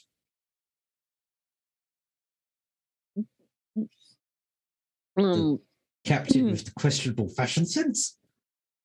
Not Za, right? Zas, right? A different Zardos, like one that's not It once in the pirate captain you've been, well, let's kindly say, play with. He wants in their head.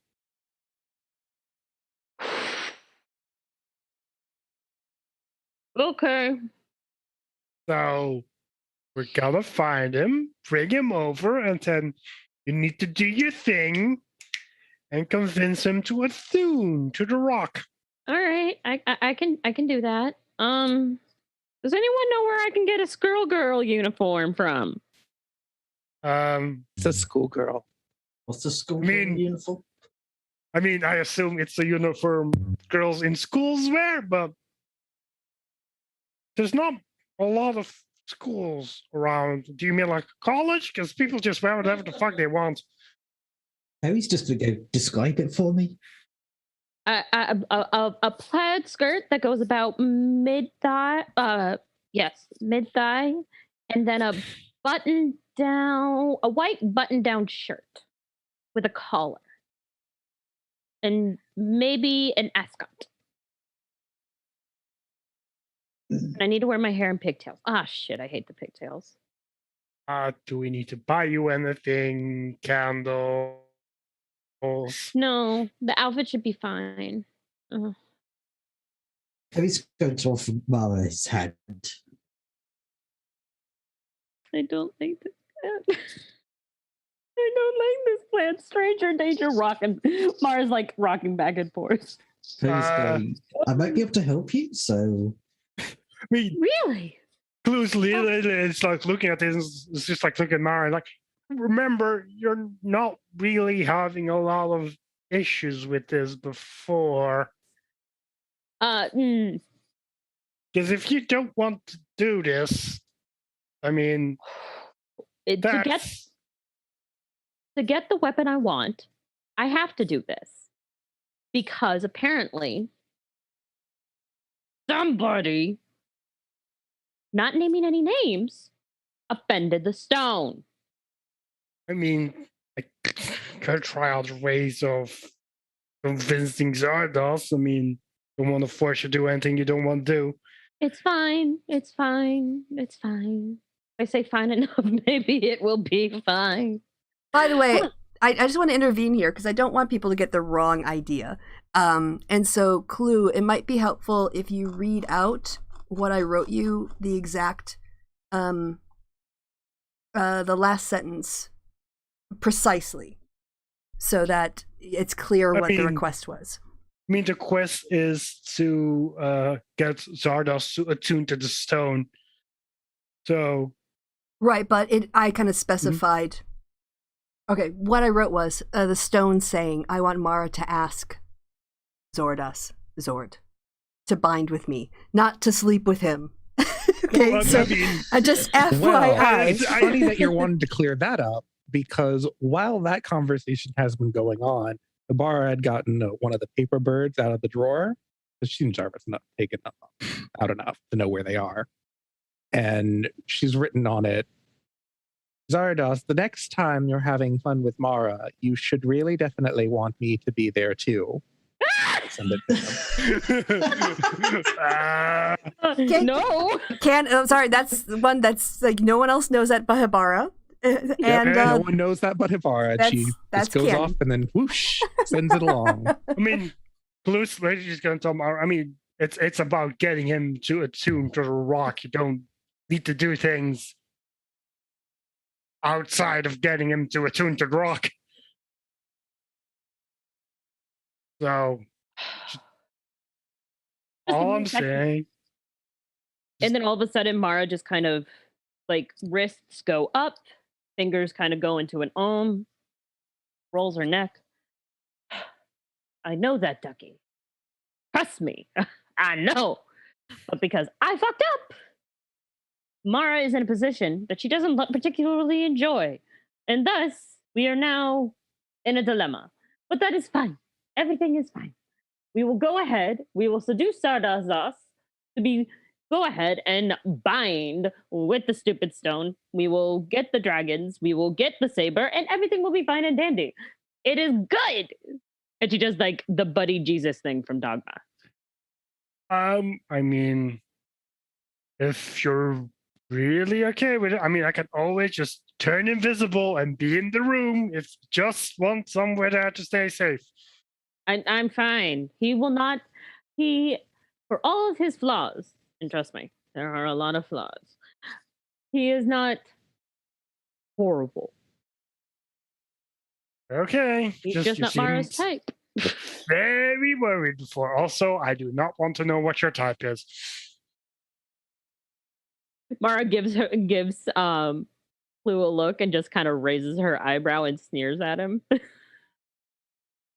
Does that mean I am or I'm not your type? Because I'm confused. Okay, just gonna stop asking questions. Just leaves. Not worth it. The second he turns away and the second Clue walks away, Mara doubles over and starts laughing. It works every time. Now it's Penny's turn to raise an eyebrow. So we gotta go see what clothes I can offer you, or we gotta walk Clue. It's fine. I have something in my closet. I stole a lot. Harry would like help back. I know he would. I'm for you. No, Mara's fine. Mara has outfits. The only reason I said anything was because Maid Sama popped up on my Netflix. These are the shows that are currently watching, and I'm like, ooh, Japanese schoolgirl, let's do that. And I went, maybe not. That's when I decided I needed to intervene. Yeah. I must admit, the schoolgirl one is what I just don't understand. Yeah, well, they do school dances at like unis for like freshers and stuff, but they're basically a year out of school at that point. So, but anyway, I don't get it either, but that's totally fine. But you know what? If you got it, flaunt it. If you got it, flaunt it. And so that's what like everybody's hearing as like Mara like jaunts up to her room. Go ahead and shut your stuff. You got it.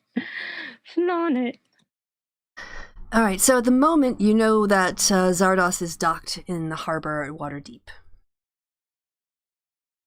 And that's kind of as far as the two of you. I think Clue and Thelvar talked about something, but you haven't talked to Jarvis about it yet?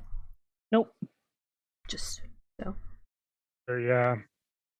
We're gonna talk to Jarvis. Probably just want to send a paper bird over. What's it gonna say? I mean, you're just gonna hand the paper bird over to mine, just like, I mean, you're the lead on this one. You're the one organizing this rendezvous. You say something. Oh, I'm gonna need to start seducing him for you now, are we? Yes.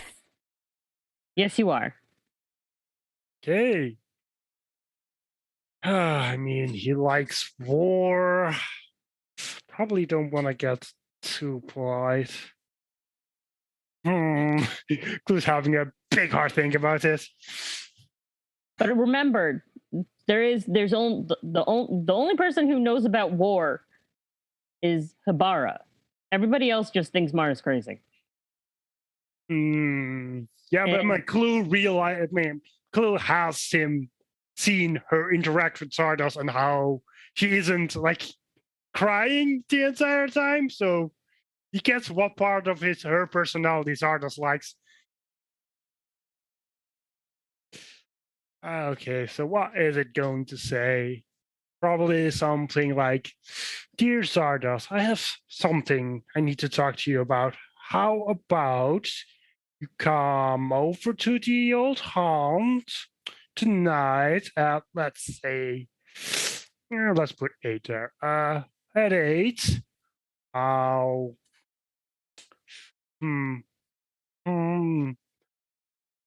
I'll be waiting for you in my best outfit. Yours truly, Mara. And there's the outfit. All right, and that goes off. So, oh, actually, I have his token already. Classic. All right. You have to open up and you address it to the Heartbreaker in Waterdeep Harbor. And you fold it up in a way that's sort of like there are instructions, like an IKEA thing on it, how to fold it up. So you're able to fold it up and send it off. All right. I think we're going to put a pause on that. So, and then I'll because I know it's going to happen after this. I want to go over to Hibara because you had been interested in this hospital, the necromancer. So and you had also talked about Perry, so I thought it would be nice to kind of mix it up and change it over so the two of you, or unless, yeah, you've got a little time now. So whatever Hibara was planning on doing about the information she got from Felric. When did Clue say the rendezvous with Voss is supposed to be? 8 o'clock tonight. And what time is it now? Like it's in the morning. 8 in the morning? Mm-hmm. Okay. Yeah, and then Hibara would go to Perry. Like, come on, Perry, we need to go do something. We need to go do the thing I mentioned before that you agreed to. Let's go. And she leaves. And Perry's going to follow. Okay. And you, so where you are going to be heading, I'll give you an idea on the map because I decided. So let me find the Waterdeep map for you. And that way, because you would have been able to look up, where's my freaking water? Couldn't have been that far away. You have been able to look up on like a city map to get a sense of the address and the location from what Felric told you. I do believe she went there. Did she go there? Okay. I believe so. All right. Well, I found an address now. That would sort of make it canon. So, just FYI, it is. Okay. Yeah. You see it down. In the dock ward. Yep, the purple dot. Yep. Are you all walking there? Yeah, like 12 hours. Okay. All right. It's a clear day. It's definitely getting winterish, but it's also fairly nice once you get moving and you're able to walk down High Road and make your way through the Trade Ward. Oh no, I guess you're walking along the edges of the Trade Ward, past the street where the Yawning Portal is. And you head down deep into the Dock Ward, into what is... I like the name of this, so I put it in its location. Troll Crook Alley. And as you turn down the Troll Crook Alley, you see on the corner a 3-story, larger building than most. It's obviously not residential. And the sign on it says, the Blue Light Hostel, catering to a diminutive clientele. When we get up close to it, she waves one arm out, like gestures at the building, and says, all right, go on in there. Try to see what necromancer's doing up in there. Just go in and see what the necromancer's up to. Yeah. There's necromancers in there. You should be able to find them pretty easy. Do you know anything else? They're supposed to be halfling, or some of them are halfling. I don't know if all of them are halfling. Or if all the halflings in there are necromancers. So I'm just doing the recon. All right. Harry heads on in. All right. Okay. So, I don't think you would. Well, basically, this is what you see. So, as you open the door, you're met by a very intense smell of home cooking. It smells delicious in here. It smells like eggs and bacon and waffles, syrups, and what else? Omelets. It just smells absolutely delicious. Not fancy, but like home cooking. Where you end up is at this sort of staircase up here on the northernmost part of the map. Just so you know, all I see is a black rectangle. Oh, dang it. All I see is blackness too. Oh, sorry. It does the stupid dynamic lighting. Okay, here we go. Yeah. Let me So when you said, this is what you see. Nothing. All right, I'll put on. You are blind. Let me try turning off dynamic lighting and seeing if that helps. Do you see anything now? Yes. Oh, that's beautiful. Isn't it? I found that today. You come in I would and like to ask, though, before we go, is there a window at the front? Like, could Hibar look in? You would be able to look in, but you wouldn't really see anything. You'd see sort of like a roof, because the way that this is organized is when you step in, you come to these top stairs here, and you can actually sort of like peek over a bit, and this seems to be a kitchen area. There are 3 halflings at work. One's by the fire. The other 2 are like chopping and cooking and preparing dishes. And so you can kind of like peek over a little bit and see into the kitchen.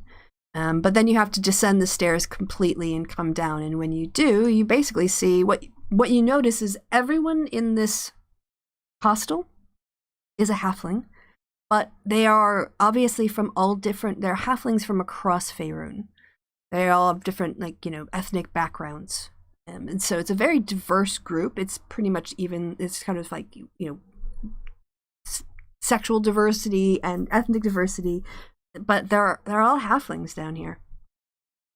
And it seems like it's a hostel, right? So it seems that you caught them. It's about 9:00. It seems to be the end of the breakfast hour. When you come in, initially there's a sort of seated bar area, which you can see up front here. One person, there's a halfling woman working behind the counter, and then the other halflings are sort of sat together eating plates of breakfast, and a few more halflings are sort of scattered across. Sorry, no, you didn't show up at that area. You're coming down. This is where I think there's a street entrance here. Sorry. Oh, okay. Okay, yeah, so that was my bad, because I meant to copy you in there, but I didn't. So yeah, you come down the stairs, not into the wood, but there, and then you sort of end up here where you can see people, halflings, eating breakfast. There's also this really cool blue contraption in the middle that seems to have a lot of like globes and orbs that are all casting a blue light, which you connect with the blue light hostel. Wow. Nice one, Ubaha. So that's what you see. People are just kind of, when you come down the stairs, people sort of like notice you, but they sort of look at you and then they look back down at their breakfast and they kind of get on with their day. In case Perry's going to approach the bar and say, well, any of that breakfast left? Do taste at home after everything that's happened this last week. Bramble says, "Oh, sorry." So a woman walks over. She's got Bramble like embroidered on her shirt. Like, "Oh, sorry. This breakfast is for hostel residents only. We don't serve to the public. You need a different license for that." Nuts. Yeah, sorry. Anything you can do for me? Get you a glass of water. Yeah, it's better than nothing. I just have to enjoy the smell of home cooking. Well, there are other restaurants you could try.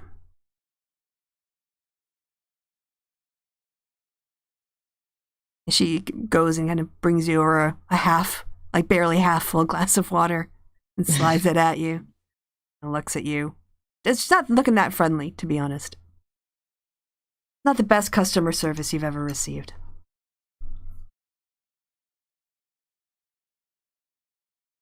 Give me... I'm sorry, you go ahead and then I'll have you roll.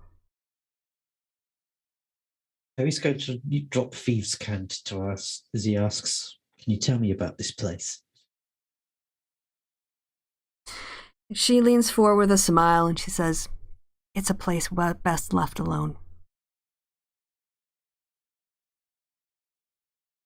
Harry raises his brow and says, "Okay." Go ahead and give me a perception check.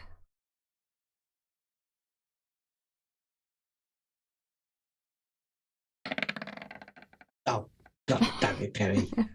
You feel slightly uncomfortable and you're not entirely sure why, but you're not really getting a friendly vibe off of this place.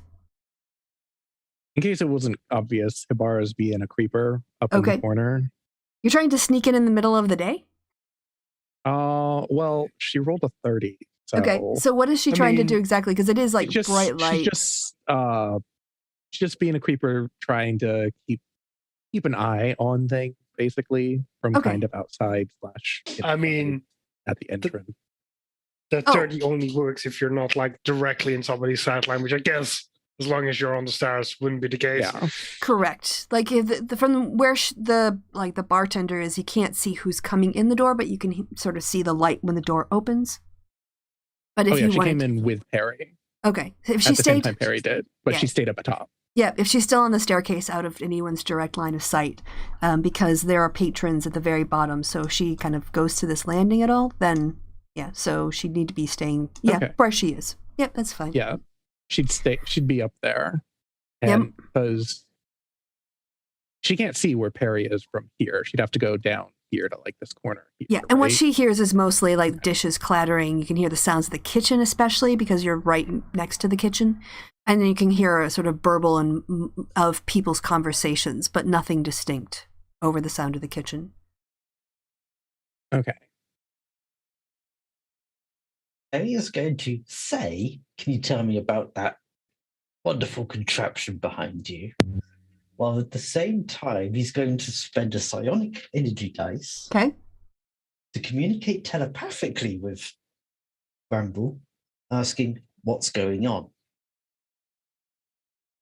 All right. All right. Let me do a roll here. I'm going to try to figure out what kind of... all right. I know. Where are my dice? Okay, there. All right. I've got 22 sets of dice here if you need. All right. So did you have that spell to hand, like the details on it? You said bend a psionic point, and how does that work? What are the mechanics? Oh, dear.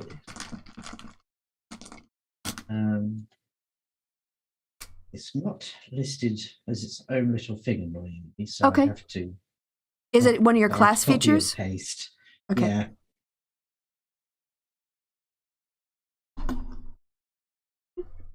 I'll have to roll the dice in a moment. Okay. Oh, that won't help. Although, it's not going to make much difference. He's not going to be here too long, is he? All right. Dee-dee-dee-dee. That looks right. I should have rolled a dice of clue, but... Sure.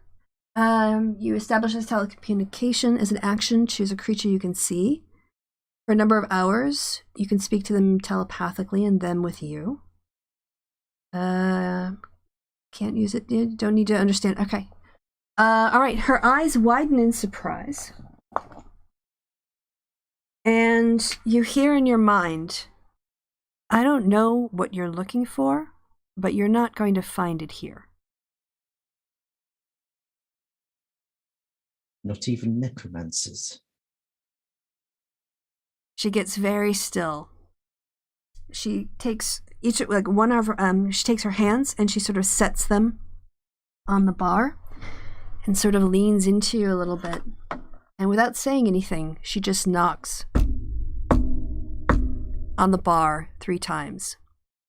And all the conversations in the room stop. And every halfling in that bar now is looking at you. Run, Perry, run. Perry's going to quickly down his glass of water, stand up and turn to leave. Yeah. Can't recommend this place to my friends after all. Yeah, she just sort of lets that go by, and she starts collecting some of the dishes, but everybody else in the tavern is still watching you.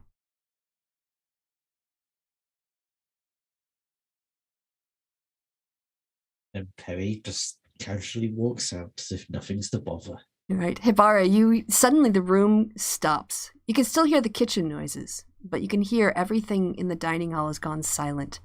And after a few minutes, you hear the shuffle of Perry's, or the fall of Perry's feet as he turns the corner, and you see Hibara on the stair, sitting on the stairs, looking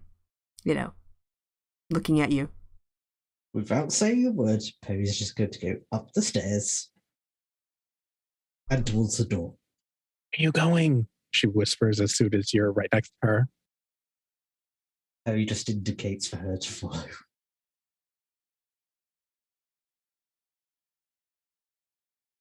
And assuming no one stops him, they go back onto the street, and Perry turns to her and says,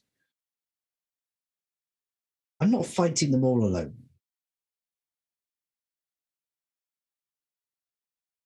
Whatever's going on in there is really big and seems to be all of them.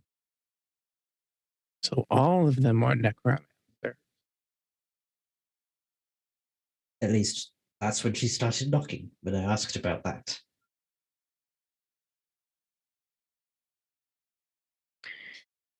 So what was the rest of the room like?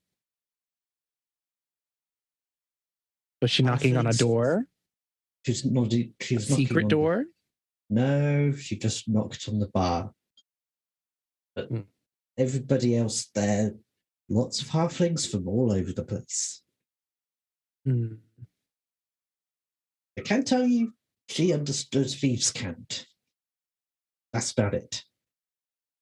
I don't know what that is. It's our language, sort of thing. Thieves, not halflings. So it's underworld. She just stares at you. You've worked with Clue for how long now?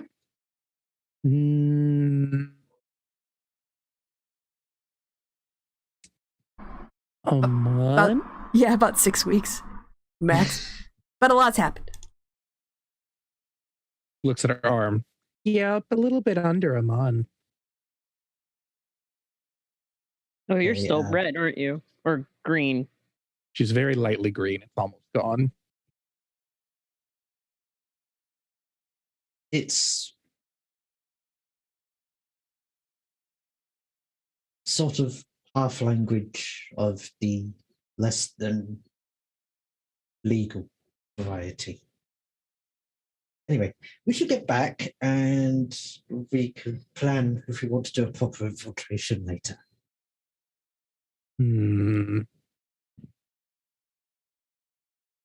Yes, it'd probably be better to do it at night time. Yeah. Yeah. Okay. Were you hoping something else was going to happen?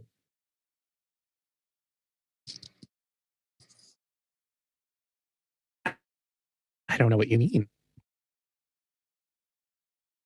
And she just continues walking down the street back to the ye old haunt.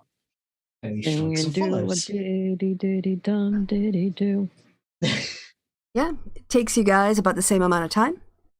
So you get back, at this point, it's, kind of like getting on, like 9-ish, say it's like an hour to walk that distance. So yeah, 10 in the morning when you guys get back to the tavern. You get back. There's Nez now wearing the lovely coat I linked in the Discord. Cool.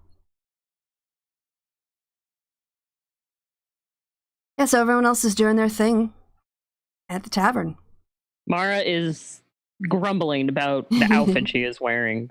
Yeah, Clue is drinking a lot of water. Plotting. Yeah. Thelvar is reviewing paperwork for his deed. Bar's going to go take another paper and say, That's pretty. It is flashy. It's designed to be flashy. It is designed to make any straight man lose their shit. Don't get too full of yourself now, darling. Really? Thank you. Good to know. Yeah. But she just kind of looks at him in like the way that says, "Are you sure you're straight?" I mean, he's pretty sure he's straight. Like he's not saying he isn't appreciating it, but at the same time, don't oversell yourself. Just good way to get hurt.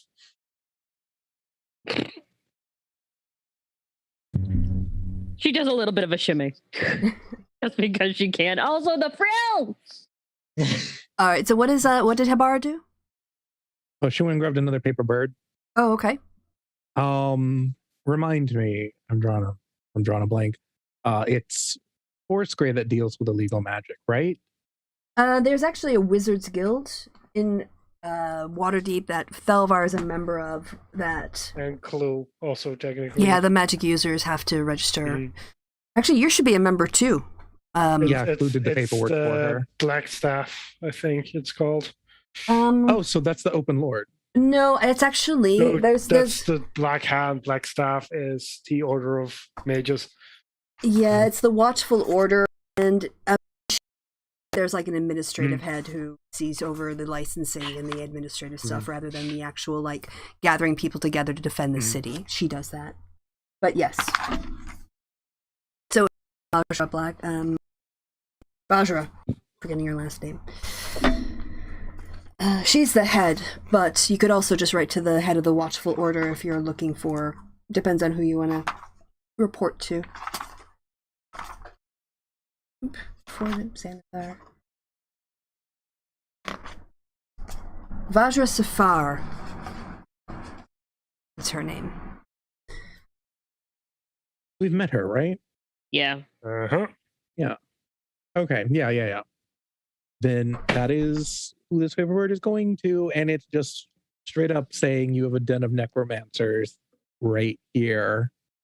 Lists the address. Draws a very shitty map of the area. Okay.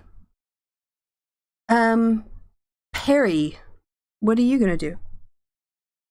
Oh, and also there's yeah. the implied threat of it'd be a shame if if the building went up on flames. God damn it. All right, you fold up the paper bird, open up the door to the front of the front door, and off it goes. After complimenting Mara and watching her exchange of clue, Panga's going to go behind the bar to find a cup of tea and some toast. Okay. All right, I am out of water, so I need to do a BRB, which means so it's not helpful for me. Like when you guys, I bring you a fight and then you just walk away from it. So there was a fight. Oh, I'm gonna say before I leave to get my water that you get a reply back from the Blackstaff saying you seem to know where it is. You're free. Seems like a good job for you. Bill me when you're done. So Hibara will get that, and I will let you guys talk amongst yourselves while I go get some water. Okay. Oh, come on. I can't fight in the outfit I'm in. Well, whose fault is that? Oh, come on. We've got a few hours. You can wear something else for the fire to return, wash, and put that back on. One other thing before I go.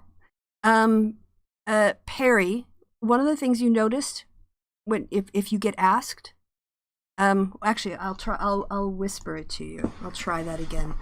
I think I did it wrong last time. So, but yeah, continue to talk amongst yourselves, but I'll just need a little bit longer. I just have to find the code with the whisper. You gave the rat STD. Okay, that must have been the last session. I must have gone too far back.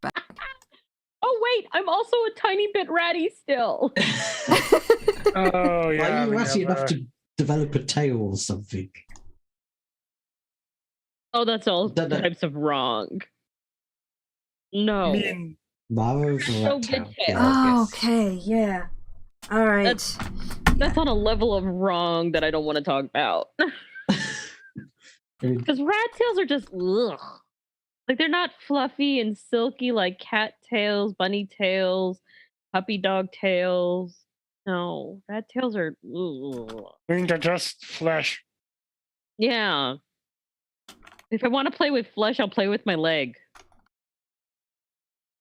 Okay. Okay. I mean, you don't need to touch the tail in particular. Okay, that worked. You should, Sib should be able to see that. Anyway, now I'm leaving. gonna go get a tea that tastes like beer. So I'll be back. Yeah, I think I'm going to dispose of these fajitas, which aren't as nice as I'd hoped, and put the washing out.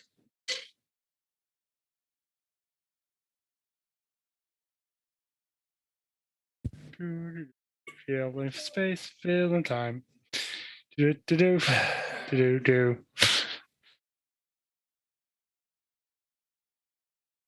Guess we're gonna have a combat. Seems like it. Can't even level up from it. What a waste. Yeah. Well, with a bit of luck, Stardust works along and we're gonna be hitting level 7. Before we know it. Because I want expertise in perception to make my passive perception even more dumb. I think it's gonna be like 24 or something. It's genuinely fucking dumb.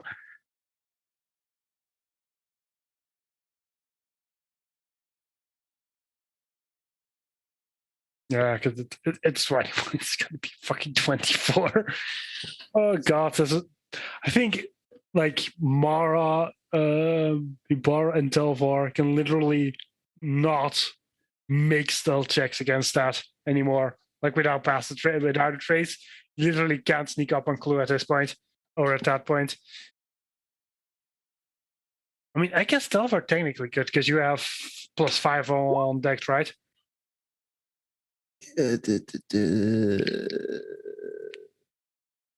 4. Yep. So nope.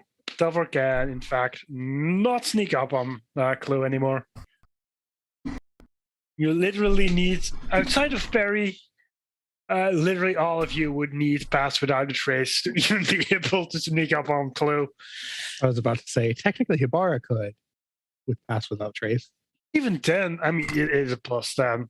So that's, I mean, you still need to actually make a roll, which is weird for Pass Without a Trace. I'm back, by the way. Mm-hmm. I mean, except for the fact that next level Clue is going to be Okay. almost unstealthable. Not much. Okay. All right. So, is everybody back? Yes. All right. Okay. So if you want to continue on with stuff. So you get that message back from the Black Staff, Hibara. Excellent. Well, the question is, does Hibara tell everybody? No.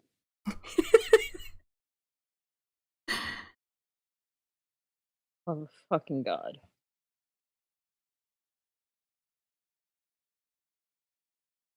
I mean, she might if it came up, but not going to volunteer that information. I mean, it's Hibara. Yes. True. So Perry, you're having tea behind the bar?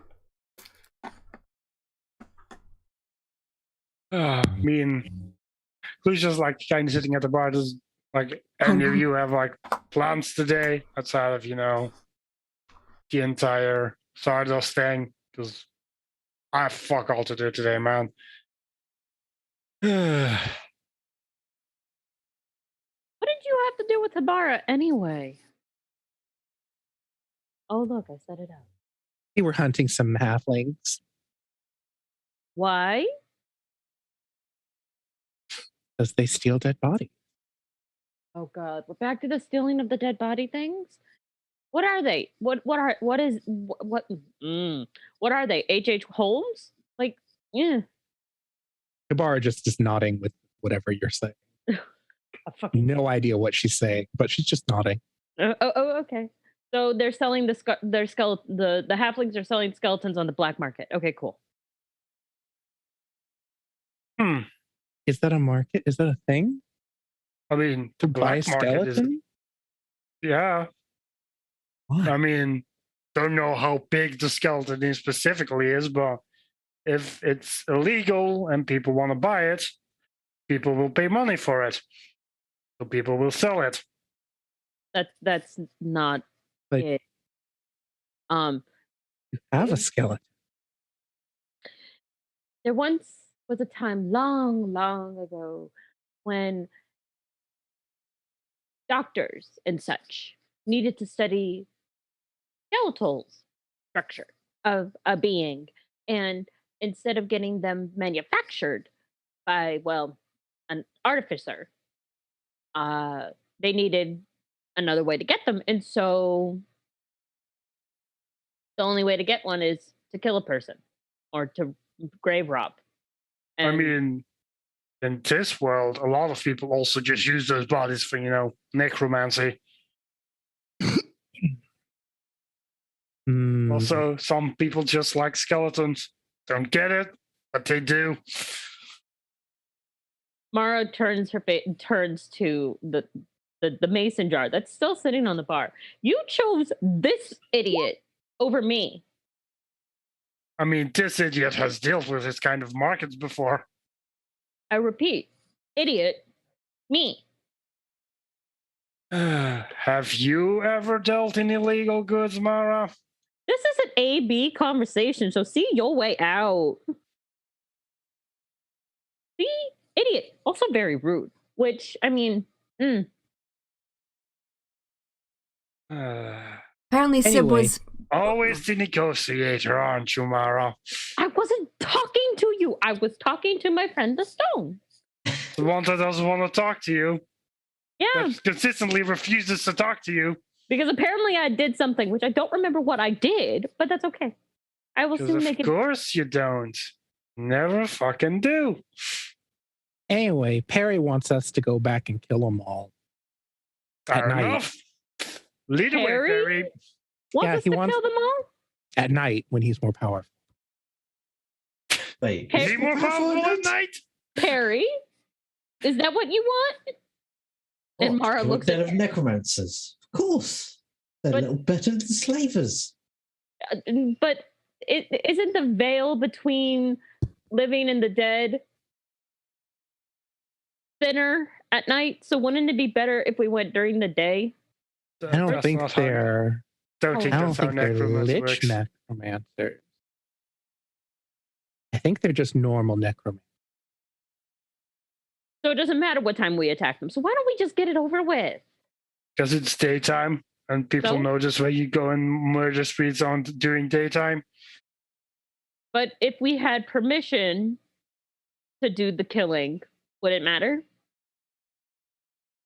I mean, if you're trying to do it effectively, the people you care about noticing most are the people you're trying to murder. We should wait until nighttime. Besides, you've got a date. Yes. Ooh, yeah, you do, don't you? We can go after your date. We'll see if he wants to join us. He's not exactly unskilled. True. I always do like a man who can handle a sword.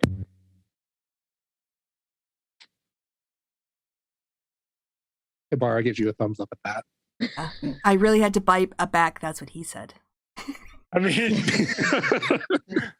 She said that on purpose. She said it like that specifically. I know, Kevin. That's my Pavlovian dog. I have to say that. I was the only one who gave me like some semblance of anything was Habara. Tongue. I'm just trying to let I you guys role appreciate play, it. but You But understood that freaking one. Clue, who I would expect to say something crude, said nothing. Because he doesn't want to give it to her. It's like, yep, there's an obvious joke. Well, gonna ignore that. Give it to me, baby. I ain't giving you shit. If you don't mind, I'm gonna go. Upstairs. Let's do stuff. I don't really fucking know. That's what she said? I'm gonna do stuff I don't fucking know. What? Who is this she, and why does she have limited control of her life? Mara just laughs at her own little joke and enjoys the fact that Clue is clueless. And enjoys life. Oh, great. Now I have... Give it to me, baby. All right. Give it to me. Is the current plan to talk to Zardos first, or wait for Yes. Zardos? Yes, talk Wait to for Zardos Zardos. first, and then see if we all want to pile on and kill some necromancers. All right. Is there anything anyone would want to do today before that happened? Oh, and by the way, one other thing I do want to say is, now that you guys have a bunch of money, we haven't really been paying... It's more for spellcasters, but I haven't, and druids, but I haven't really been paying attention to components. But I think that it would be... Oh, I have. Okay, all right. Yeah, but it's just those, you just need... Well, if they have a cost, you just need those on you before you can even cast a spell, so... Yeah, some of them are, pretty basic components, but as you guys get higher up in your spell powers, they become a bit more expensive. If you have a focus, you don't need spell components unless the spell specifically consumes that component. Well, no, I think it specifically says when the component has a cost. Yes. Like when it's like It'll holy say water. it is consumed. Yeah. Mm-hmm. Yeah, if it says It says like you need something of at least 50 gold or something, then you need to have the item and the item is gone afterwards. Yes. Like identifying it takes like a pearl of like, what is it, 200 or something? It's actually kind of expensive. 100 gold, I think. 100 gold, yeah. Yeah, so for those... Yeah, go ahead, sorry. Yeah. Oh, I was just going to say, but for other things, if it's just like, you need a scrap of leather. A tuft of fur, yeah. But if it doesn't consume it, you can right. do a spell. That's your basic stuff. Just when Yeah. you start getting better level, if you get access to a spell as 1,000 G, that it comes, doesn't with the spell, Mm-hmm. Yeah. Yeah. Kind of. Yeah. If you will recall, Hibara stole them rubies to make Mara's sword be on fire. Yes. I mean, Clue bought holy water explicitly so it could cast less. Because you either need spell focus or holy water, and just guess he can also throw it at a zombie if things really go sideways.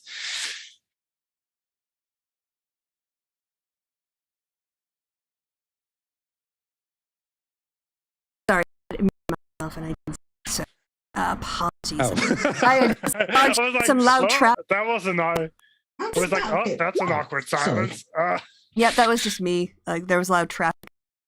Anyway, right, and forward in time to about 8:00 at night. Is still open for business, but it's a weeknight, and so you have some regulars now who live in the neighborhood, but it's not overly, it's scattered customers. And at this point, where are you all when it gets to be sort of 7:45 when Zardos might be arriving? Where are people? Oh, Hibara's been waiting like at the door. I tried to move Sippy because I don't think Sippy would be around Hibara. Oh, Sippy! But Yes. I Oh, couldn't move. damn! I forgot to put Couldn't move Sippy in the NPCs list, but yeah, he would be there too. Oh, Sippy. let's see. Pei will probably be lurking around, getting some stuff done, possibly designing clothes again. Nazir would have popped down to the docks district and the docks themselves to see if she can't stir up some trouble, but then come back. Oh, damn it, my character was still getting that wrong. Because Nazir wants to play doorman. Okay. All right. Mm. All those things happen. Also, promise of hunting down necromancers. Nazir's not going to pass up on a fight. All right. Oh, now, okay, remind me someone else. I'll get Sippy at another point. I'm getting too distracted by Sippy right Don't distract. I love Sippy. Mara's sitting on the whatchamacallit? Counter. At the bar. Okay. Not on the bar. No, not on the bar. Just Okay. at the bar. All right. Well, yeah. So it's about gets to be 5 to 8, 8 o'clock. You hear the chimes of the hourly bell right now and quieter. You can hear them a bit more clearly. Like 5 after 8, 10 after 8. At quarter after, the door swings open, and Zardos, looking flamboyant as ever, and Felrict come in. Felrict is carrying a wooden crate that looks very much like the Luskan pirate ale that he brought the last time when he, I think, was congratulating you on opening it or something. He came by to visit the first time. And Ibarra waves. yes, Isabara, Mademoiselle Ibarra, is so good to see you again. He gives you a very deep, sort of almost regal bow and doffs. He's got his hat. His hat. He doesn't take it off, but he sort of touches it and does a little flourish with his. How are you this evening? You remember my colleague, Felrict? I think the two of you have had some adventures together. Yeah. Well, You got my message, right? I got your very intriguing message. Okay. Chops off the table. Okay. So, where are the others? She gestures at the bar. They're in here somewhere around. Yeah. So, may I go through? Mm-hmm. Correct. Would you like to present our friends with some more of our Luskan beverages? And Felric kind of sees you, kind of gives you a small smile, makes kind of personal eye contact, but then goes over and puts the crate on the bar, kind of near. I don't know. I can't see. Oh, Jolly's at the end. I mean, Clue's upstairs. He's upstairs. Okay. He's not actively. Yeah. It's I mean, this is Mara's job. He's just on the balcony. I do believe technically Mara isn't on the page right now, because I do believe the blank person is right. Oh, God. Okay, yeah, just drag her over. Just drag her on. I could figure that out again. I was able to do it a long ass time ago. I was like, look, I could. Just go You to changed it. You got to hover over it, and there's be a little cross thing that you have to click the cross thing. Why did I just to click take lift? care. What is happening here? Hold on. I'm having. let me see if I. There we go. Okay. I think it had. There we go. But now we're having other dilemmas. Here.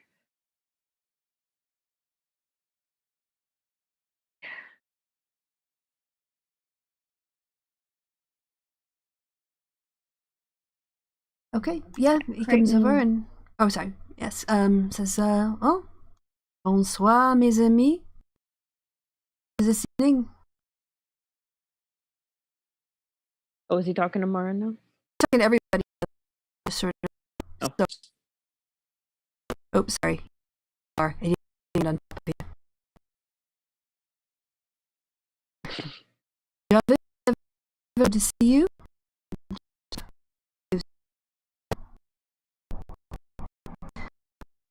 So I was asked to come here.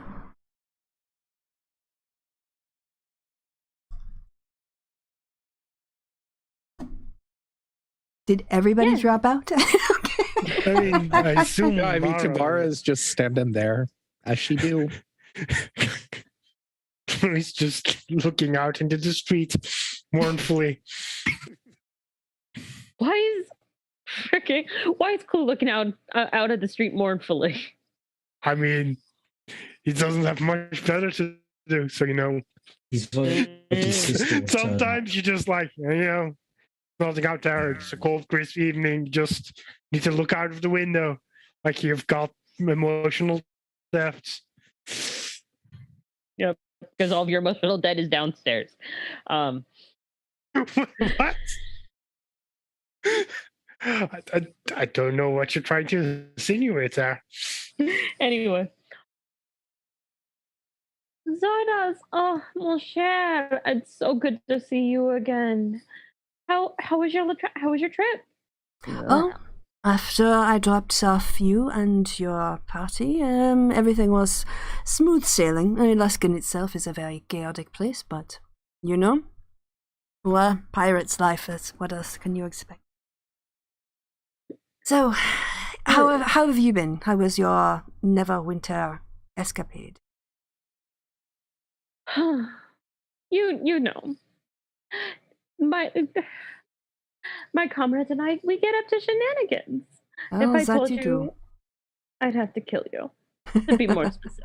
Oh, I think it'd be easier to read it in the papers. You do have a way of attracting attention to yourselves. By the way, I have brought you a gift. Some more Luskin pirate ale. I think you enjoyed it the last time, so for you and your friends. Too good to me. Too good. Oh, it's for everyone. But it's especially good to see you again, Lady Mara. Oh, you are a darling.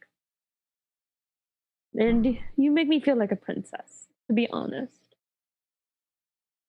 You're being exceptionally sweet. I can't help it. Though, if I am to be, how do I say this? Blunt, there is a favor I must ask. And I wouldn't do it if there was any other way.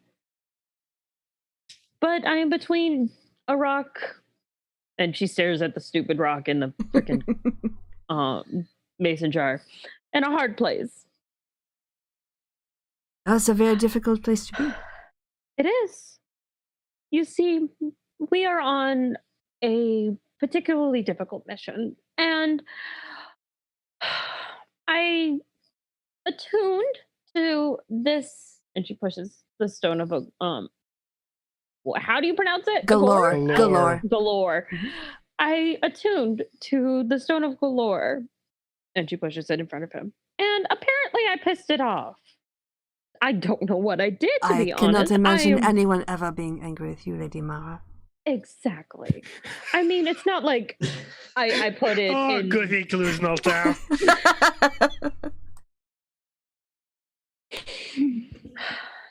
However, Clue did attune to it, and apparently the stone was able to gleam from the time that it spent with me that you were important.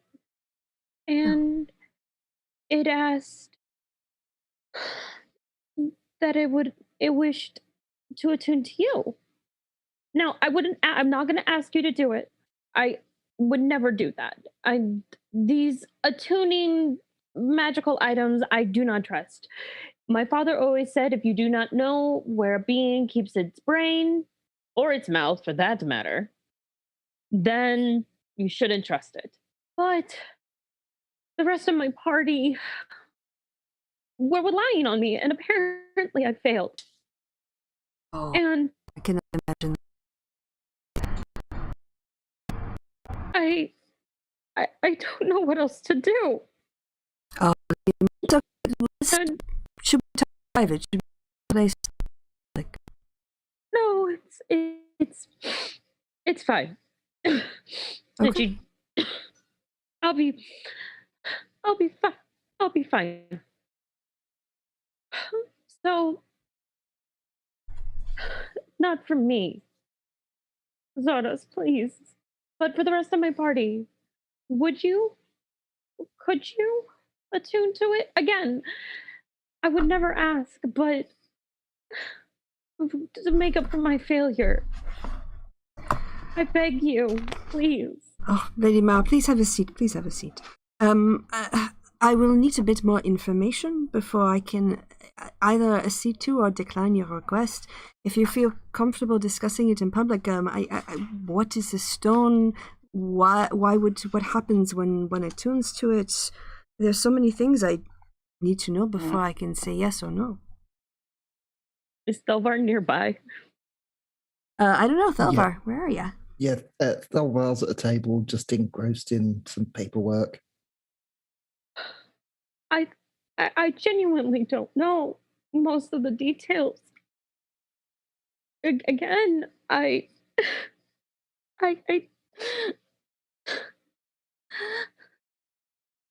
Thelvar. Thelvar, please. Thelvar looks up, hastily puts away his paperwork in his knapsack, gets up from the table, and walks over. Zardos, my old friend. I'm sorry, I was a little engrossed in some personal matters there. I'm glad that you could come to our aid. I'm assuming from Mara's condition at the moment, she's explained at least some of what we requested your presence for. Something about a stone and attunement, but I don't understand what the attunement does, or it seems you know more about this stone. Yes. I think we should take this upstairs. I think it's best not to discuss this in public. Of course. Felrecht, can you stay down here and make sure the beer is distributed among the members of the party when they come down, or set aside for them for later? And Felrecht nods and stays back. Who's gonna go upstairs? Mara, of course, leads the way upstairs, and there's a tiny swish of her hips to get that thrill going, but is like still hiccup coughing, going. Okay. Swish, swish, swish. Swish, swish, swish. Okay. I mean, that's like coming upstairs. I assume Clue would hear this commotion. Oh, I'm Yes. sure everybody in I the would bar can imagine. hear Like- it. Open the door, just see Mara's face, just being an entire mess, and just shakes his head, closes the door again, Hibara would, walks outside. Hibara would be coming up behind them. So if he sees her like in the hallway and he sees Hibara and she sees him, she'd give him double thumbs up. Oh, Just God. kind of climb down the fucking ladder, just not dealing with this. After the yawning portal to flirt with Yagra. Mhm. I mean, when has he ever done that?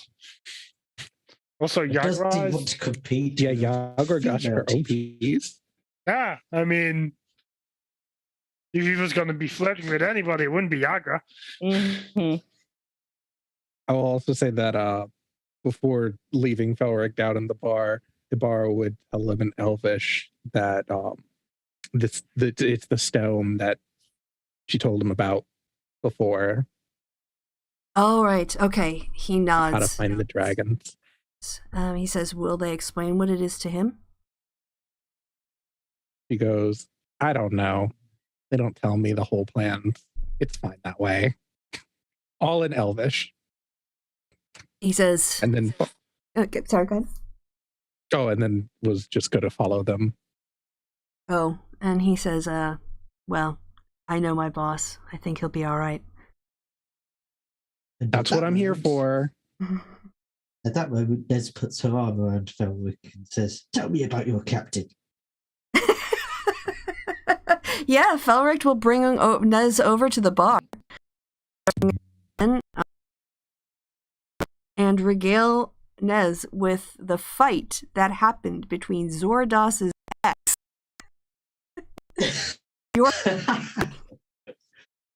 in your last adventure on the way to Neverwinter. So yeah, that's what happens downstairs. You get up. Oh, you get to the top of the stairs. Where are you all going, Thelvar? Where are you taking Zordas? Well, gonna call out to Clue. I mean, he's currently downstairs. How loud are you yelling?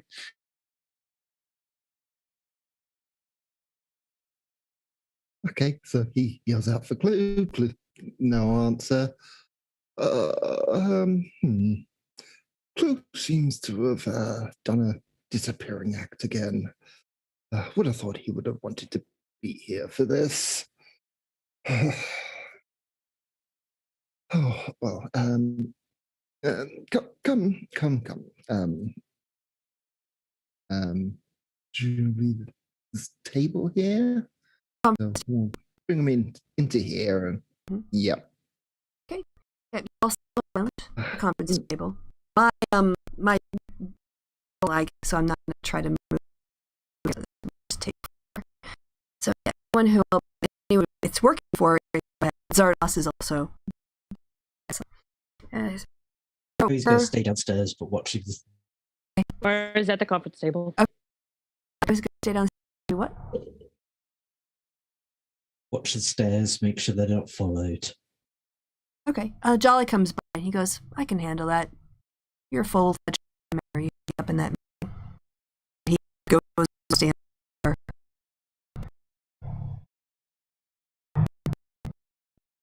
You're holding. All right, but I still have no real idea what's going on these days, all of this thing. Well, it's not a good time to learn. You've seen caught up in it.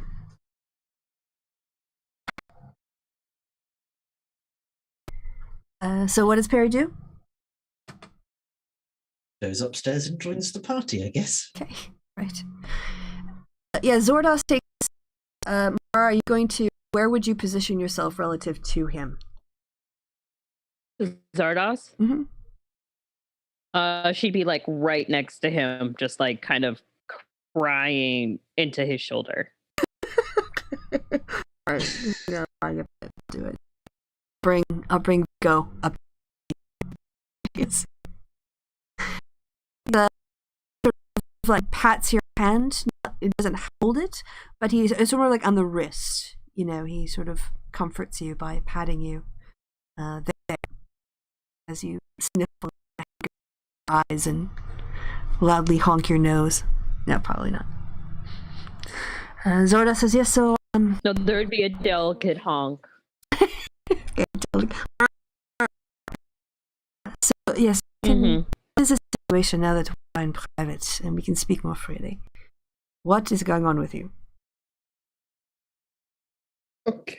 I suppose full disclosure is in order here. I am assuming you're aware of the missing dragons, thanks to our previous open lord. Yes, actually, if you remember, I did make an offer on behalf of my employer. If you were to recover the dragons and the staff, that he would compensate you 50,000 gold pieces for the staff. I think it was. So yes, I'm still very interested in that line of inquiry. Well, you see, the stone we recovered is the Stone of Golorr. It is a sentient magic item that has the location and method of entering the hiding place of these dragons and the staff. But it is rather fond of playing games. It likes to bargain for the information. It's informed us that it had 3 pieces of information and that it basically was going to give it to us one at a time. We gained the first 2 pieces without any sort of hitch. When I disattuned, it did take a few minor memories, but nothing I could live without. Couldn't live without Yes, when it came to it chose Mara for the third piece of information. Yet something went wrong somewhere, and I really wish Clue had been here because I demanded to speak to Clue, and yes, for some reason or another, again, if Clue hadn't done his disappearing act, he could have explained it more to you. But the stone would like to attune to you to give the third piece of information. And what is the third piece of information? It is the location that we need to go to. So if I attune to this stone, I will learn the location of the dragons. You will, but we have the information on how to access them. I see. He leans back in his chair and he thinks a little bit. This is a very interesting problem you have.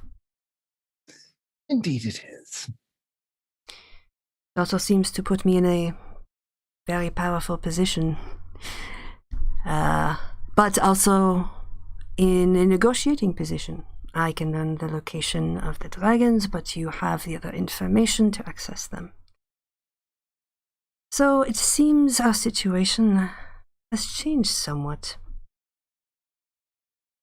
Indeed it has. Yes, I think we will have to renegotiate my previous offer. Yes. Yes, I think it is time. Zordos pushes back from the table. He stands up and looks at all of you with a smile on his face, raises his hand to his head, places it on his hat, raises it up off, and as he lowers the hat onto the conference table in front of you, he changes shape. His skin becomes the color of a drow's skin, and his pirate attire remains, but his hair goes snow white. And those of you who are from this area, like the Waterdeep area, I guess Clue's not around, I guess Thelvar, you can go ahead and give me a history roll.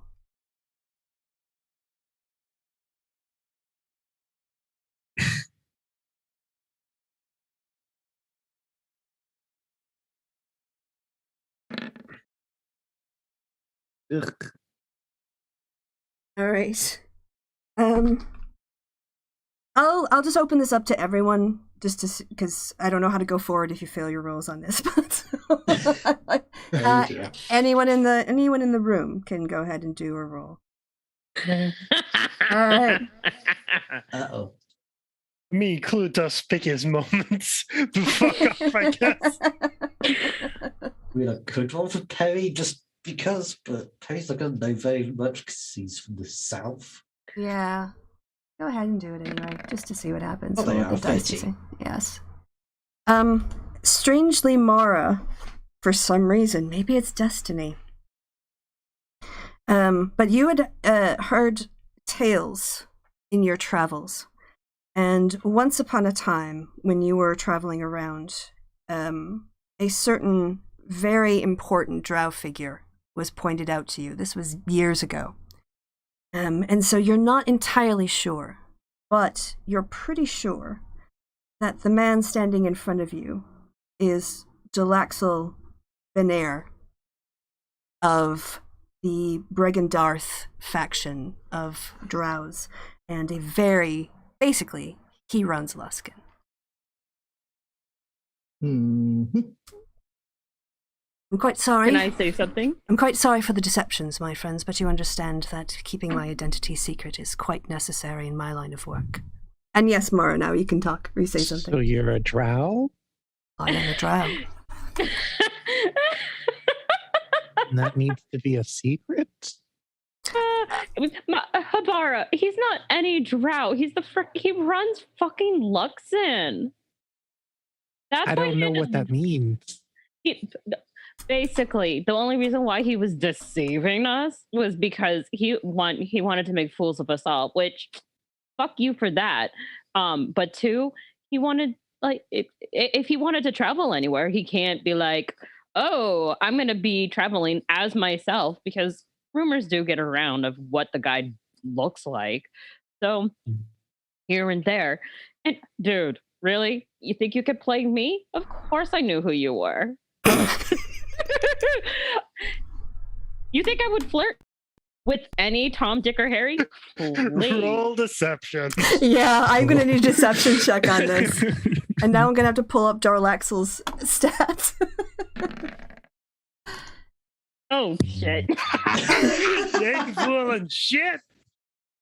But you know what? He has to roll 2. So Yes, Harry assist us by acting offended. Wait. You know what? I have inspiration. We do have like 18 inspiration. You've never used them. Yeah. Yeah, you can use your inspiration to roll. All right, how do I do that? You just Just re-roll. re-roll. Just re-roll, press and deception then we again. have 17. Yeah. Then, like, I mean, the it's better. total. Mm. All right. So what did you get? 13. 13. Less than Bar's insight to know that she's full of shit. All right. Of course, Bar knows she's full of shit, but that's fine. Positive. Bar's Okay. the only one.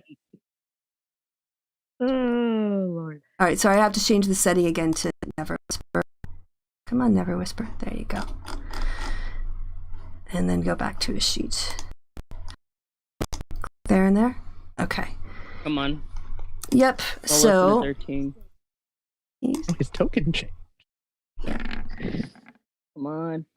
He thinks you're telling the truth. Way to go! Leader of Luskan, tricked by this fucking idiot. Oh. maybe he's just letting her. He's will. Anyway, yes. So he's like, it's amazing you didn't say it. Oh, sorry, he's British now. Sorry, or a vague, nondescript British accent. Well, at least yes. So well, at least it seems my deception didn't fool one of you. But I take it for the rest of you, as you seem a bit not to recognize who I am. But yes, everything she said is true. And the conditions for the offer has changed. I'm no longer offering sort of, shall we say, a reward. There is something that I do want upfront, non-negotiable, when we go into this partnership. The partnership is I provide the location, you provide everything else, and then you provide me with what I want. And that is? He leans money? over. He leans over to you, Mara, and whispers in your ear. The dragon staff of Agerhorn. Agerhorn. What are you planning to do with that? Oh, wait, Habar wouldn't have heard that. So let me get this straight.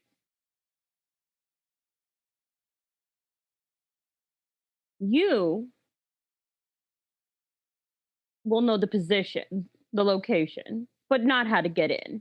Oh no, you see, this is now a partnership. I'm going to send honey. Thelric. Oh, this is it. No, you. Otherwise, I walk away from this deal. Fine, go ahead. The deal I made with the stone was I had to ask you. What's the deal? He wants the staff of Golorr. No, they Agerhorn, Dragon staff. the dragon Agerhorn. staff. He wants. What the do you dragon want with that? Well, you see, Lord Daggart of Neverwinter has been blocking my attempts to join the Lord's Alliance. And therefore, with the staff, I will be able to go to the Open Lord and talk to Lorel in a position of bargaining from a position of strength, and allow her to help me overcome Dagalt's objections in order to get Luskin admitted to the Alliance. I have no other interest in a staff about Waterdeep. I'm from Luskin. But Luskin needs to grow, and to do that we need the Lord's Alliance. And to do that, I have to stop Dagalt's interference. What if we had a different way to get you into the Lord's Alliance? I am going to handle this myself. I mean, if you want to make a proposal, but Laurel Silvermane is the person who I need to put pressure on. She's currently staying above it and out of it, and I need her to pick a side. Whether she does it voluntarily, she had that opportunity, now I'm getting leverage. Yeah, I understand that. And that's why my drow minions, or my security, will be accompanying you on the rendezvous. And if we say no to your minions, and instead require you, because you have the information, why do we need it? I will provide it when the time is right. I have a standing stone. I can trust my people. Why do I feel like I'm in Pirates of the Caribbean? This ain't happening. I'm not fucking Barbossa here. I mean... Look, you can. Like okay.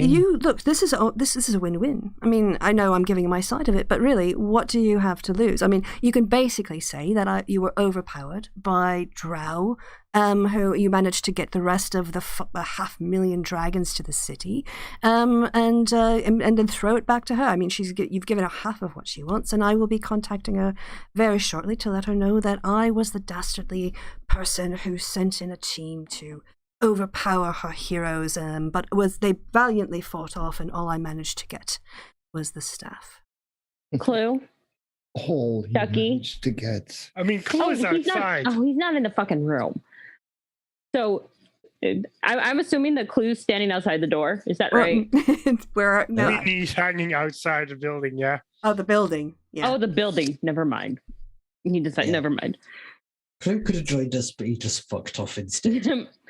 Mara looked like Mara just was like, you know what? I think I found somebody that I dislike more now than Clue. Oh, this is great. I now know somebody that I will love to try the lightsaber on.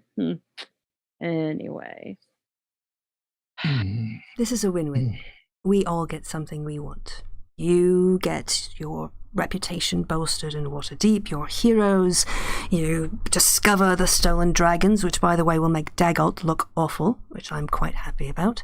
I get the staff. I meet with Laurel. She knows me. She knows I'm a bastard. She won't be surprised, and she will not expect, if I send my full force after you, that you would have been able to reasonably fight them off. Here's a question. You just need a meeting with Laurel. No, I need the staff.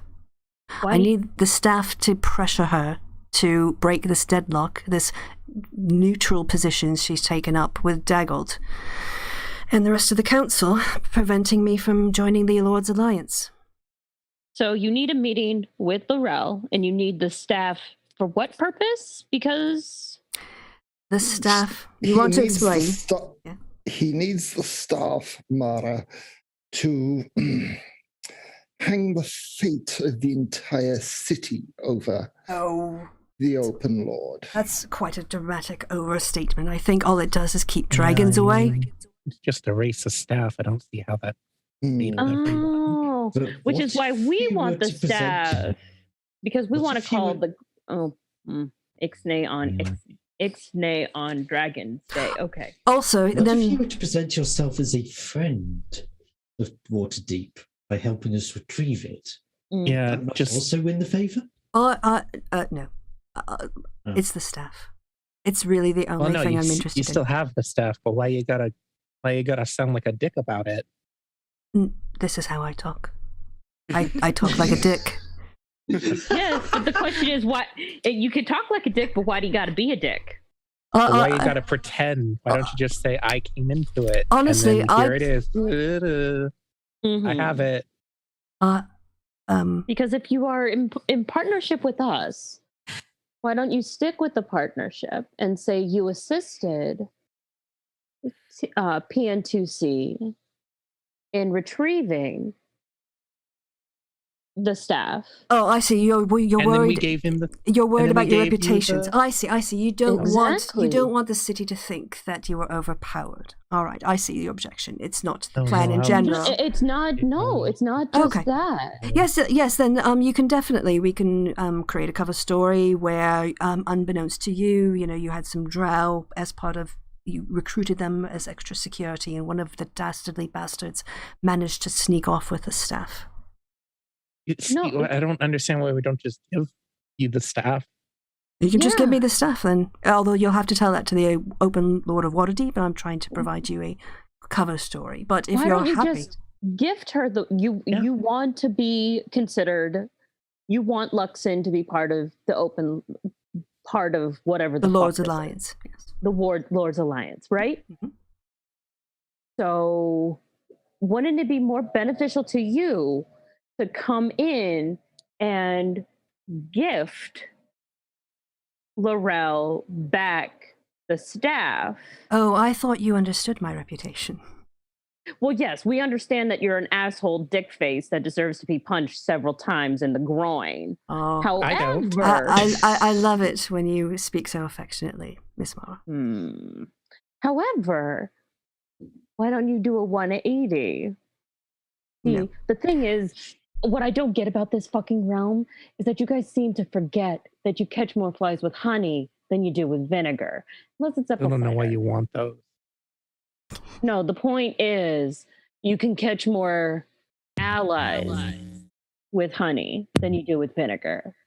So if you gift the staff back to Laurel I'll tell in you what. exchange, I'll tell you what. If we just get to the staff in my hands, you can give me all the political advice in the world after that. But let's get the staff first, shall we? the only thing I want, Ducky, is I want you on that fucking ship. If we're gonna go get the staff, then you better fucking be on that with us. Which ship? If we have to go get the staff, Oh no, the staff is here. I The staff is with the rest of the Under- dragons here in Waterdeep, where Yes. the location which Now- I would find when I attune to the stone. understood. Sorry, I just think I just like being on a boat. What can I say? Well, you're welcome to stay on the Heartbreaker. Sweetie, I'd break your heart. He smiles at that. Yeah, he chuckles. He genuinely chuckles. However, I do not like the idea of having your underlings at my back. Well, I I would mean, much rather Mhm. you be at my back if I have to fight for you. I if mean, his underlings did kill Thelvar. This yes, is they're true. very lethal. And right? Weren't they the ones that stabbed Clue?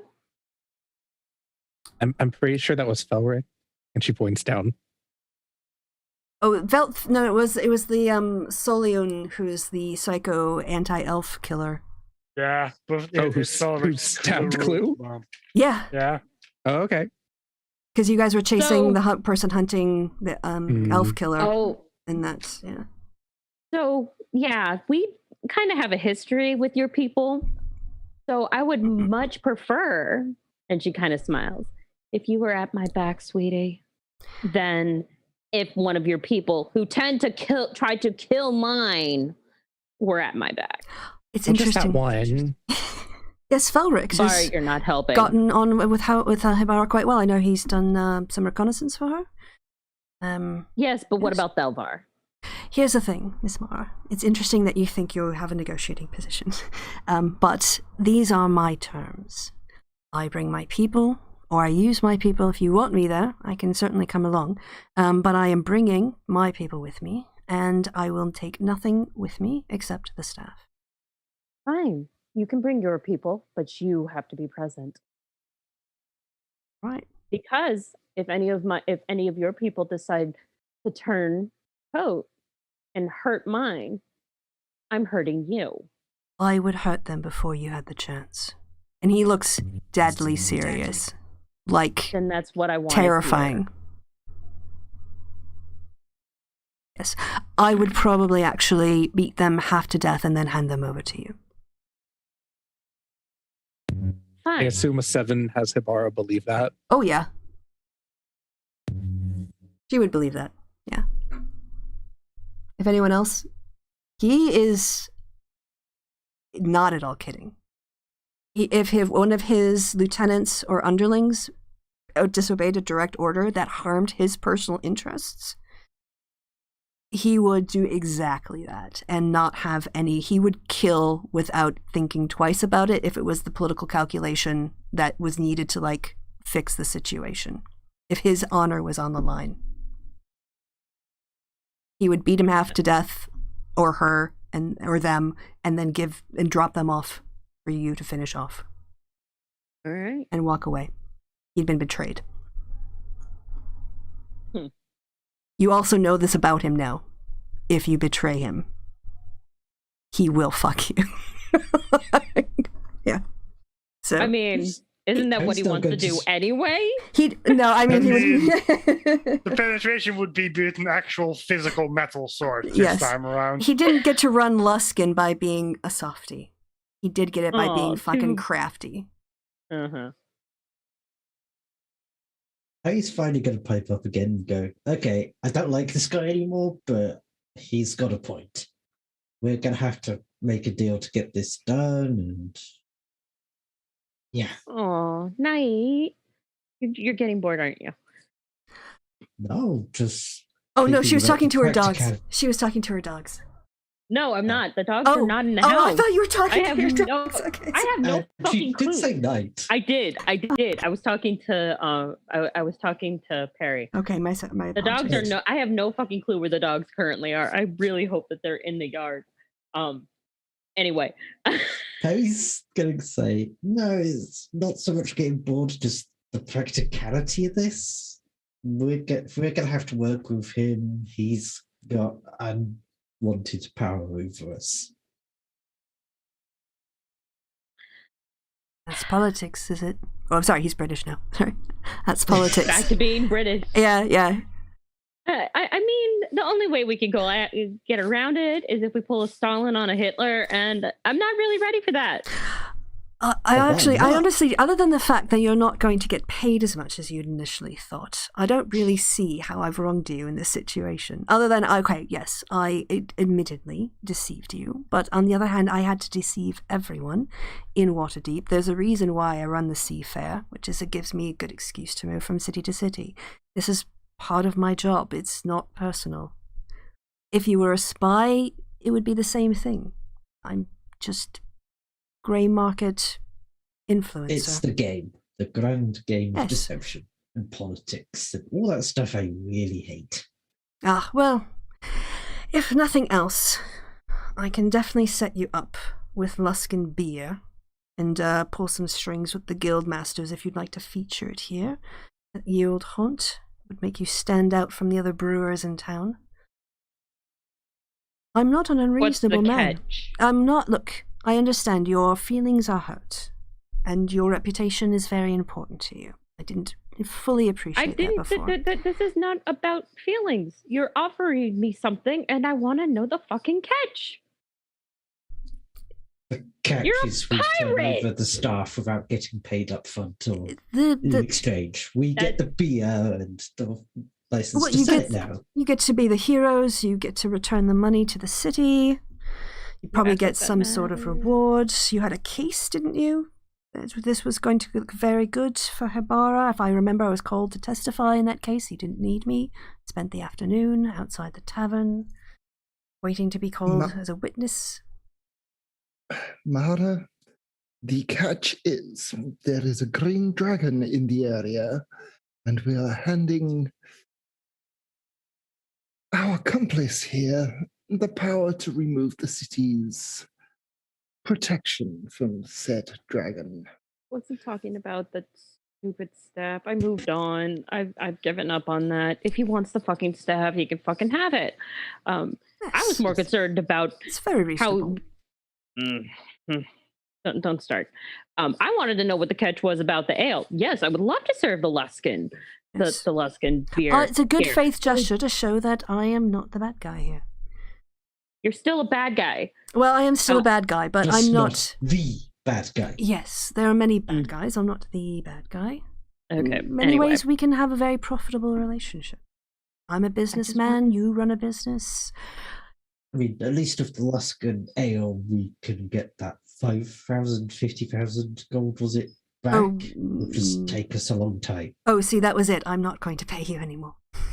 That's what I mean. Yes. But the city might give you a reward.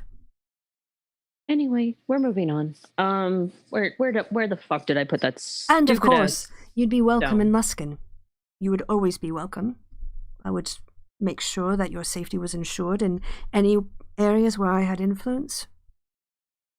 Can we So send you're our like the beast- king? Say the unofficial mayor.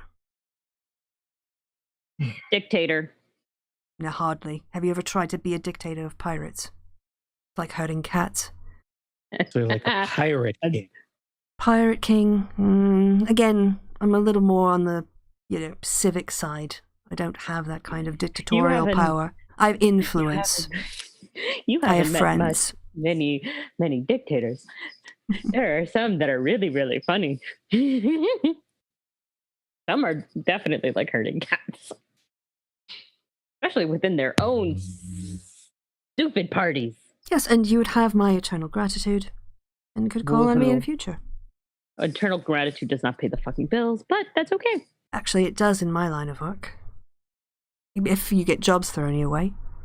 Or, like I said, if I can help in any way in Luskin, anything you need, I owe you a favor in that. And that's I need a new bloody coat. We do have some business coming up in Luskin soon, so We do? we do. We do, but let's not discuss it here right now. Yeah, in front Okay. of the dick. Anyway, let me find that stupid stone. Where did I put it?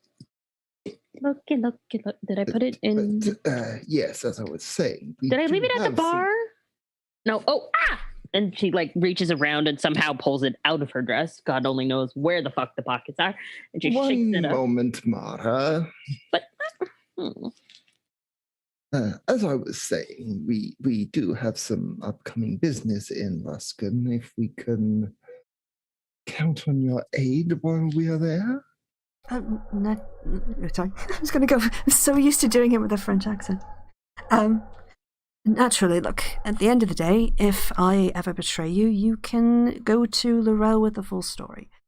So, yes, again, this is a business partnership, although kind of in an uncomfortable way. But yes, if there's something I can do for you in Luskin, obviously, we've worked together, and if it all turns out well, I would be inclined to try it again. And you do have, yes. So, yes. I mean, if he ever betrays us, we could always cut off his fun bits. Look, there's something, is information I can give you now as a show of good faith. I mean, I've already moved on. It's the rest of the party you have to convince. Granted, I still don't know where the fuck Clue is. Yeah, we could go with Clue later. Well, I don't see a Wait. problem with this. we See? are at an impasse. The only way for us to proceed is to acquiesce to your demands. Yeah. Question though, when you're done with the staff, are you going to give it? Don't we need it? Oh, it will be returned to the city. The open lord will. Well, this is also interesting.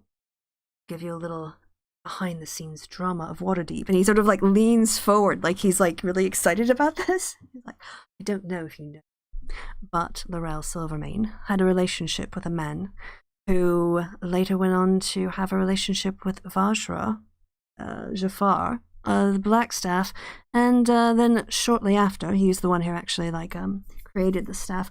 He died, and Vajra has had the staff for ages now, but it has part of the essence of Laurel's husband in it. She's been quite interested in getting her hands on that staff, and so once, which is also, does she want to revive him? I think she just wants to be near him or something.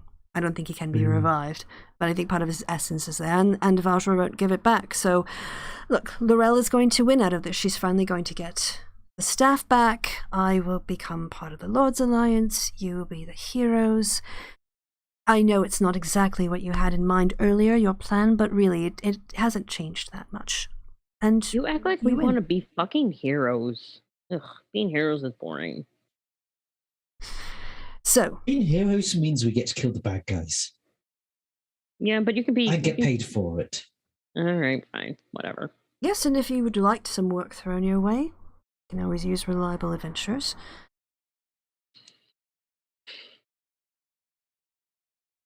All right, can I give him the fucking stone now?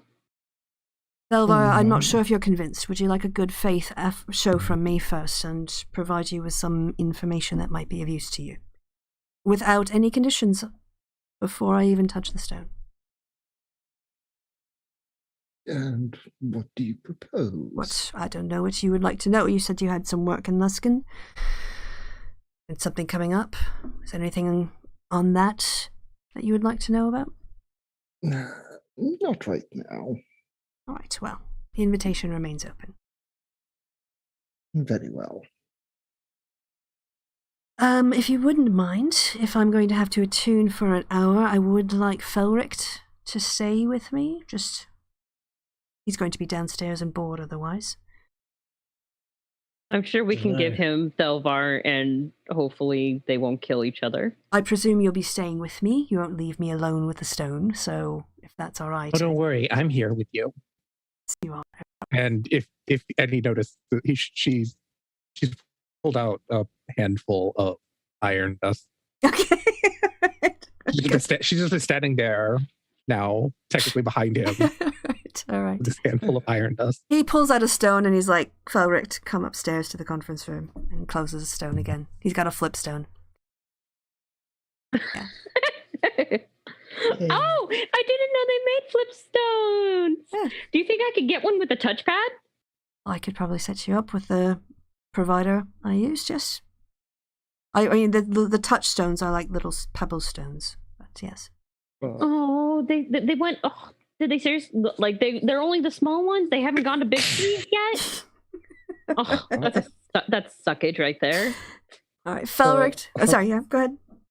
Mara, what the hell are you talking about?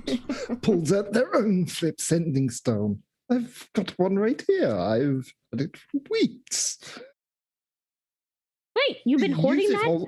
I use it all the time. Oh, boo.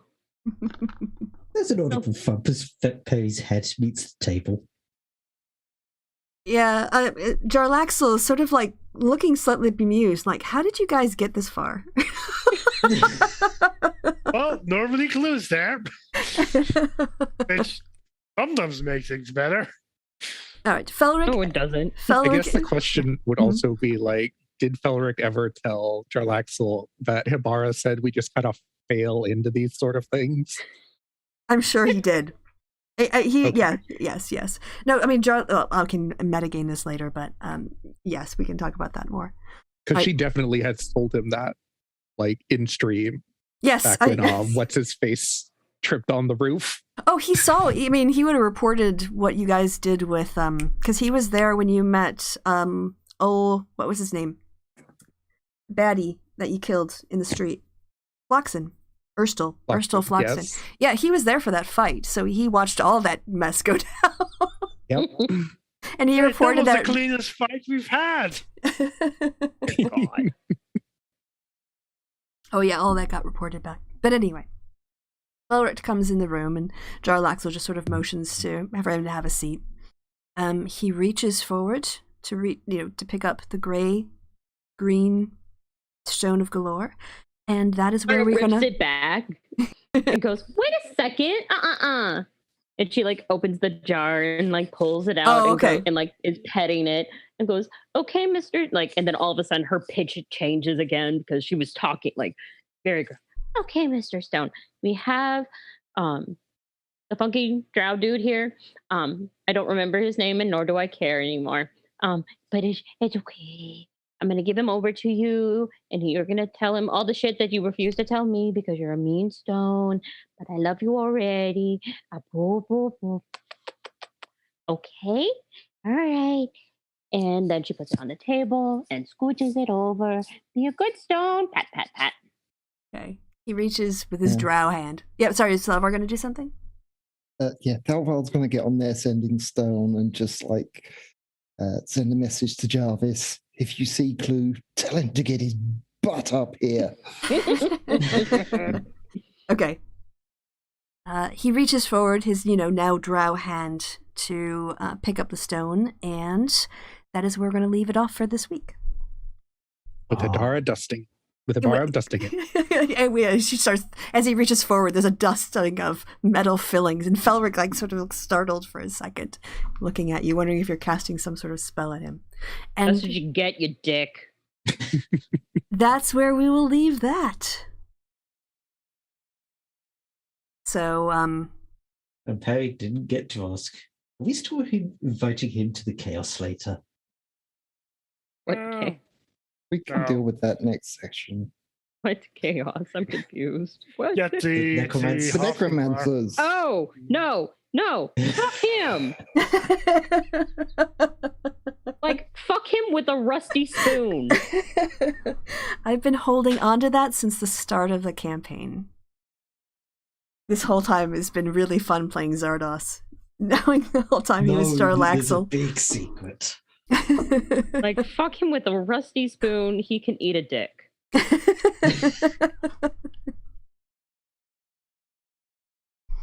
Also, I do love the fact that one, he believed that Mara knew that it was him the whole entire fucking time, which is just like, chef's kiss. I love it. It makes me very happy. It's just like, that's what you get. You are a dick and you are an asshole and you deserve everything you get. All right, well, then I think it's time to end the stream. So, yes, until next week, same bat time, same bat channel.